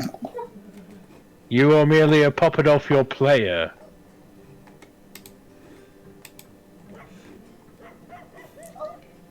Freedom is but a fleeting good. Okay. So then, Freedom is but an illusion. as The you illusion of are choice. leaving Ezel's garden, you hear the footfalls of a man coming down the street. It's the barn. Oh, you startled me, friend. How can I help?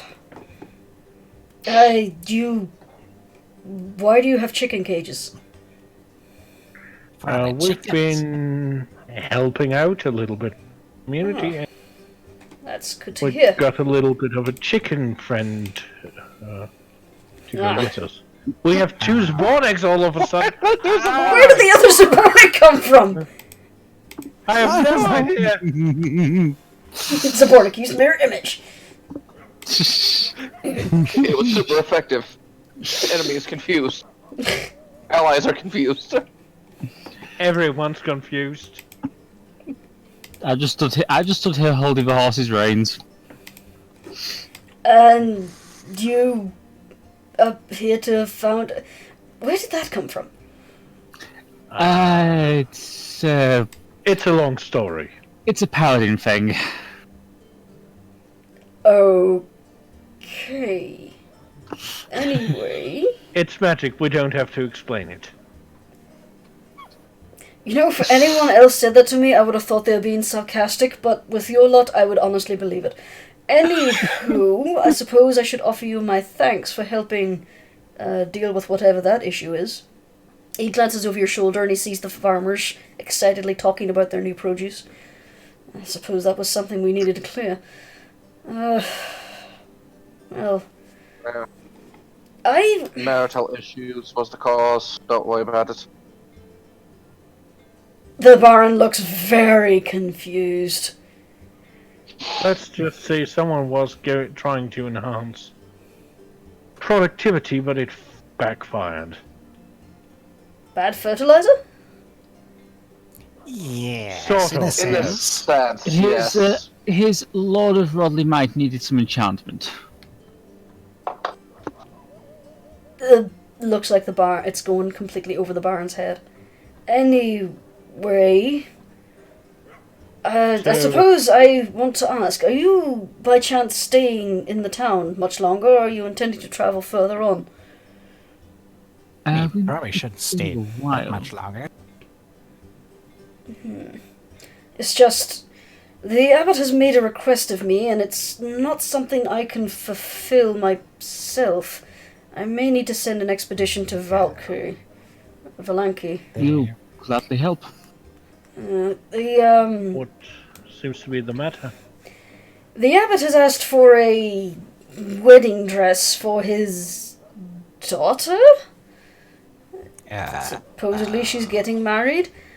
He asked if I could provide him one, but we haven't had any, I will say, quote-unquote, traditional wedding dresses in this town for quite a while. Most women get married in their Sunday best. I do know that there might be a more fashion-orientated people in Valanki, and I was wondering if perhaps I could send you along to perhaps find one for me? Of course, I'd be glad to help. Excellent. The Abbot has asked that I deliver it within a month. He didn't say what would happen after that, just that it would displease the Morning Lord. Honestly, I'm not entirely sure I'm comfortable with that. But if you can get back to me within that time, I'd be more than glad to offer you what I can to pay for it. Of course. If you follow me, I'll... we don't have much use of money in this town, but we do have some staved in case of emergencies. And I suppose this does count as an emergency. Come on, Corbo. Yeah. No, if I'm money is gonna be coming, I'm necessary. coming.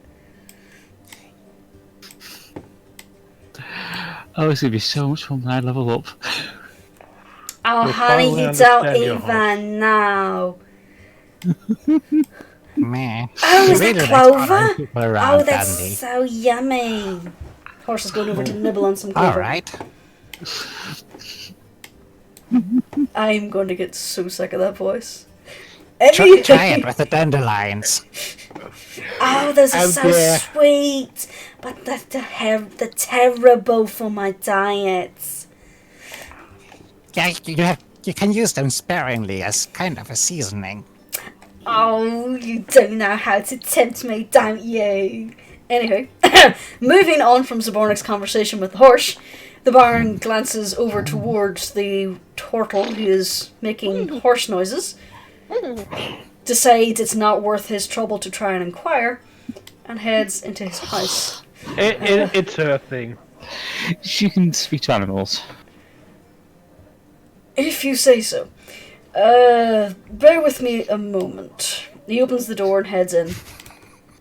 Inside, he doesn't close the door. Inside, you can see that Anna and their son is currently sitting at the dinner table, eating dinner. Anna is just looking over her son, and you can see just a very happy little smile on her face. The Baron quickly fills her in, on what's going on, and she gets up and goes out of sight. You hear a few things rattle around, heavy wood moving, a box opening and closing, and she returns and hands him a small sack. He nods, gives her a peck in the cheek, ruffles the boy's hair, and returns outside. I'm afraid we don't have much, but this should furnish a decent dress for the occasion. He hands you over a small sack. I'm going to take a peek inside. It's full of gold coins. You do a quick count and you estimate there is roughly about 50 gold coins in there. That should do more than nicely, I suppose. I read that wrong. There is 15 gold coins in that. That should do well. I apologize. I was reading that wrong. Well, as I say, if you could return with that, I would be most grateful. Of course. The man has returned my son to me, and he said this is the only thing he'll ask of me. I've made sure to double check on that, as you suggested, Madame Zabonik. And he insists... Very smart. This is it. He just wanted someone who was willing to travel afar. He wanted to stay with his... You know, I want to say daughter, but I don't think she is. Anyway. It's You are complicated. quite right. In a sense, yes. If you can find a suitable dress and return it to us, again, within a month, preferably. He seems to be under the impression that the wedding is coming around that time. We will be in your debt.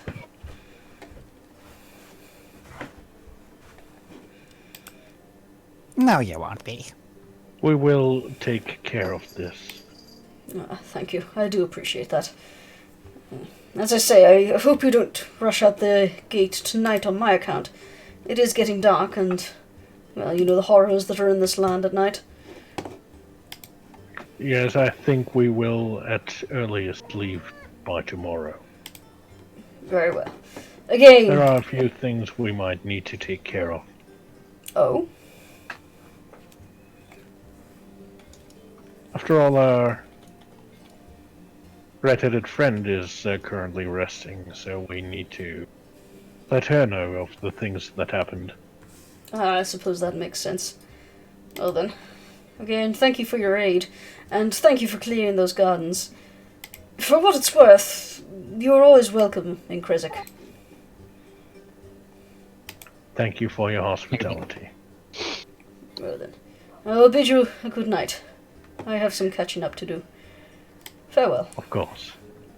Good He night. returns Very well as well. into the house.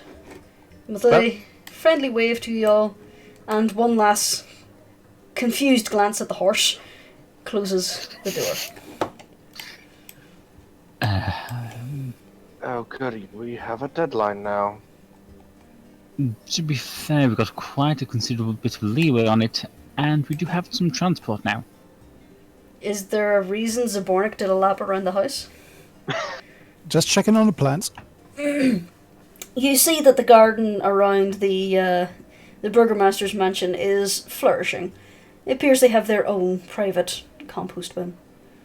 Yeah, You do notice that the grave is still uncovered, hasn't been filled in yet.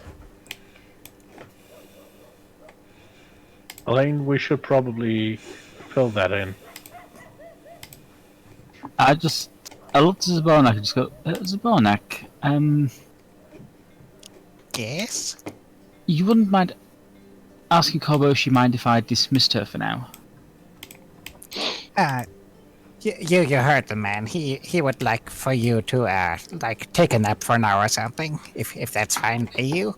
Oh yeah, that's fine. I'll just go hang out on the other plane. Tell him not to Okay, worry, just to call me when he needs me. Alright, Okay, I will tell sweetie. him that. She turns around and says, alright, sweetie. And she nuzzles Elaine. I'll see you later. And then, Yeah, with a Elaine just- small puff of shadow and mist, she fades from existence. She was very amicable. I think she actually likes you. I got an impression. She's a good horse. I think we should probably go and get something to eat before we head on up to meet the abbot, don't you? Well, we do need the size for the dress after all. Can't just make a dress on a whim, not knowing who's to wear it, and whose size it is going to be. Plus, the abbot is expecting us as well. Well, he was saying that he was rather exhausted, and seeing as the sun is going to set soon. We can go see him in the morning. Well, that we should do. And maybe Ez is good back up by then. Indeed. Hopefully. Okay. So you head back towards the cabin? Yep. Yep. Okay, there's one thing I need to double check. Okay. Alright. These are heading back towards the house as the sun begins to set. Just let me find the cottage. It's not loading. Shush. We can make cheese in there. Okay. What? He's returned to the cottage. The door's locked. I see. You can't just jump through doors. Nope. Yes, I can! Twice the knock on the door. You knock on the door? Yeah, You hear what? it does. I think we have a slight problem. What is it? Irina unlocks the door and swings open, but you notice her hand has come around the corner to unlock the door and floats back. Okay. That Oh. is. Why is he a wolf? I I have a don't- feeling. No. Let me check. You know what day it is? It's the 28th. Or they're doing that. And you know what the moon is going to be tonight. No? What if I Oh, told you it's a full moon? Oh no. With the shackles. Well, I'm fairly certain that she is going to be alright. She's kind of stuck in this form. Oh, this is an issue. This is a problem. I take out the wolf's head helmet and then they try this on size. Because the way it's designed, it's got like a muzzle on it, so... Hang on. Hang the fuck on. Okay.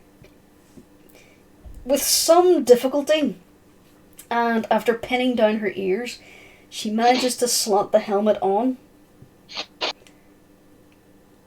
Well, we've at least got that problem sort of dealt with. She takes it off again.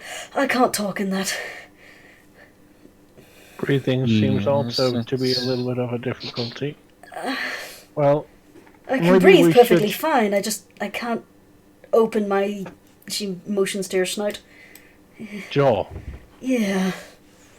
Still a jaw after all. And just kind of see if there's like a little catch or something so I can open it up a little bit more for her. The snout of the helmet itself is molded metal. So it can be lifted up, but that would display her face. So if you were to use this to hide her snout would fit very snugly into this metal snout, and she wouldn't be able to open her mouth wide enough to talk. But it would hide her appearance. Well, Well, we should probably have a look at think about this. How fast can a person learn ventriloquism? Well, how fast can one learn minor illusion? Oh, God.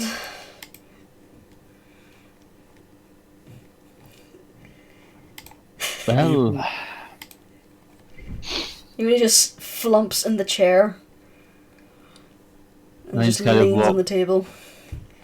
Rage kind of walks over and kind of puts his hand on her shoulders. His hands on her shoulders.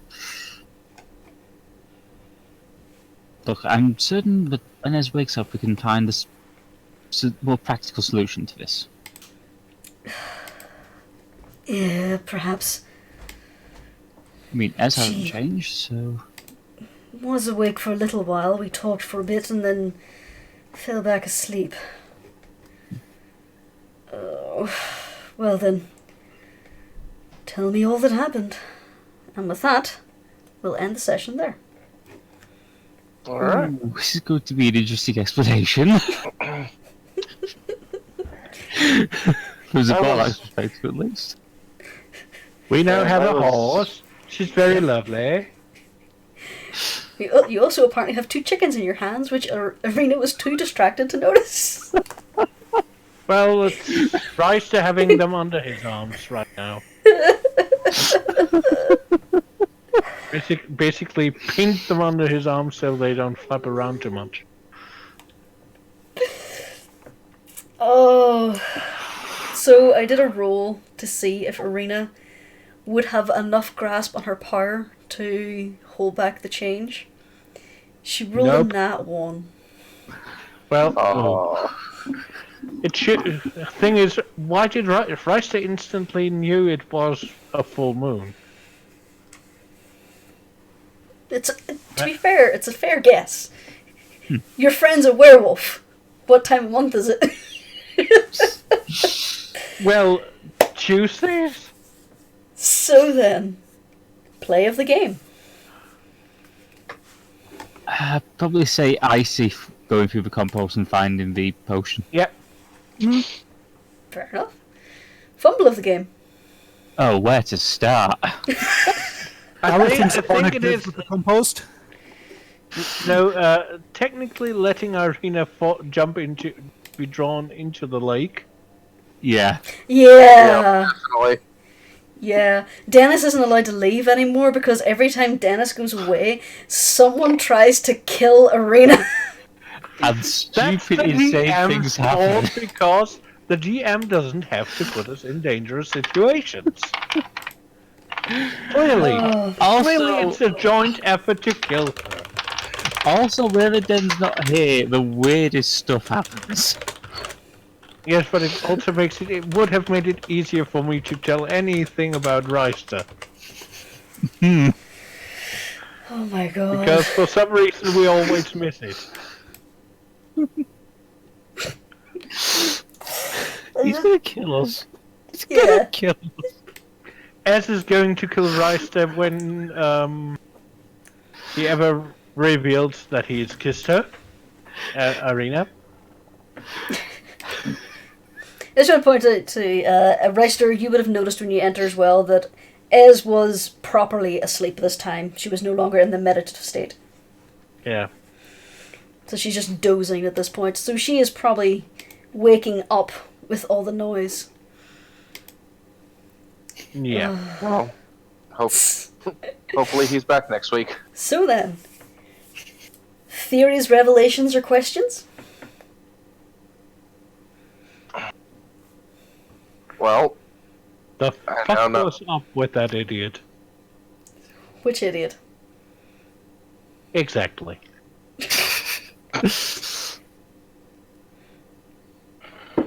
Roll dice and Well. choose one. I still I can't get now know over that. a ghost is reaching out for Arena, and you're like, yeah, sure, touch it. He's like, what? Touch the ghost! We thought he'd be It- useful and give us information. Could have been just like the old man who saw Irina, saw the saw the soul, and thought, Yeah. okay, yeah, We okay, bye. We were thinking like Jacob Marley. Yeah. Like only Irina would be able to understand him. Yeah. And then she broke his heart. Irina is determined. She is not Tetiana. Yes. She is Irina. Which, oh wait, ooh. Methinks Kiri may not be necessary anymore. Are you certain? I'm Well. saying none. Basically, no, because I remember the Abbot said that she'd have to learn the self-control determination thing. Mm-hmm. So, sounds like she's starting to get that. Or maybe Kiri helped her. You don't know. True, but could be a bit little from column A, little from column B. We shall see. Anyway, in the meantime, we'll end that there. So, it's going to be a good night from me. A good night from, going down the list, Creature. Good night. A good night from Dirk Orc. Good night. A good night from Icy. Good night. And a good night from Sehe. Bonne nuit, mes enfants. And Why are Dennis. we your children all of a sudden? I do not know. And Dennis is going to kill us. And we'll see you all. He's not More going to Dice kill and us, but Dolts. either he's dying from laughter or he's going to kill us. Yep. Or both. To be fair, he nearly chewed through his phone when we fought Strahd without him. Well, we did fight Strahd, so... So then, join us for more Dice and Dolts next week. I will see you on Monday for a little bit more games. And I will see you when I see you. So, bye-bye. Bye. Bye. Bye.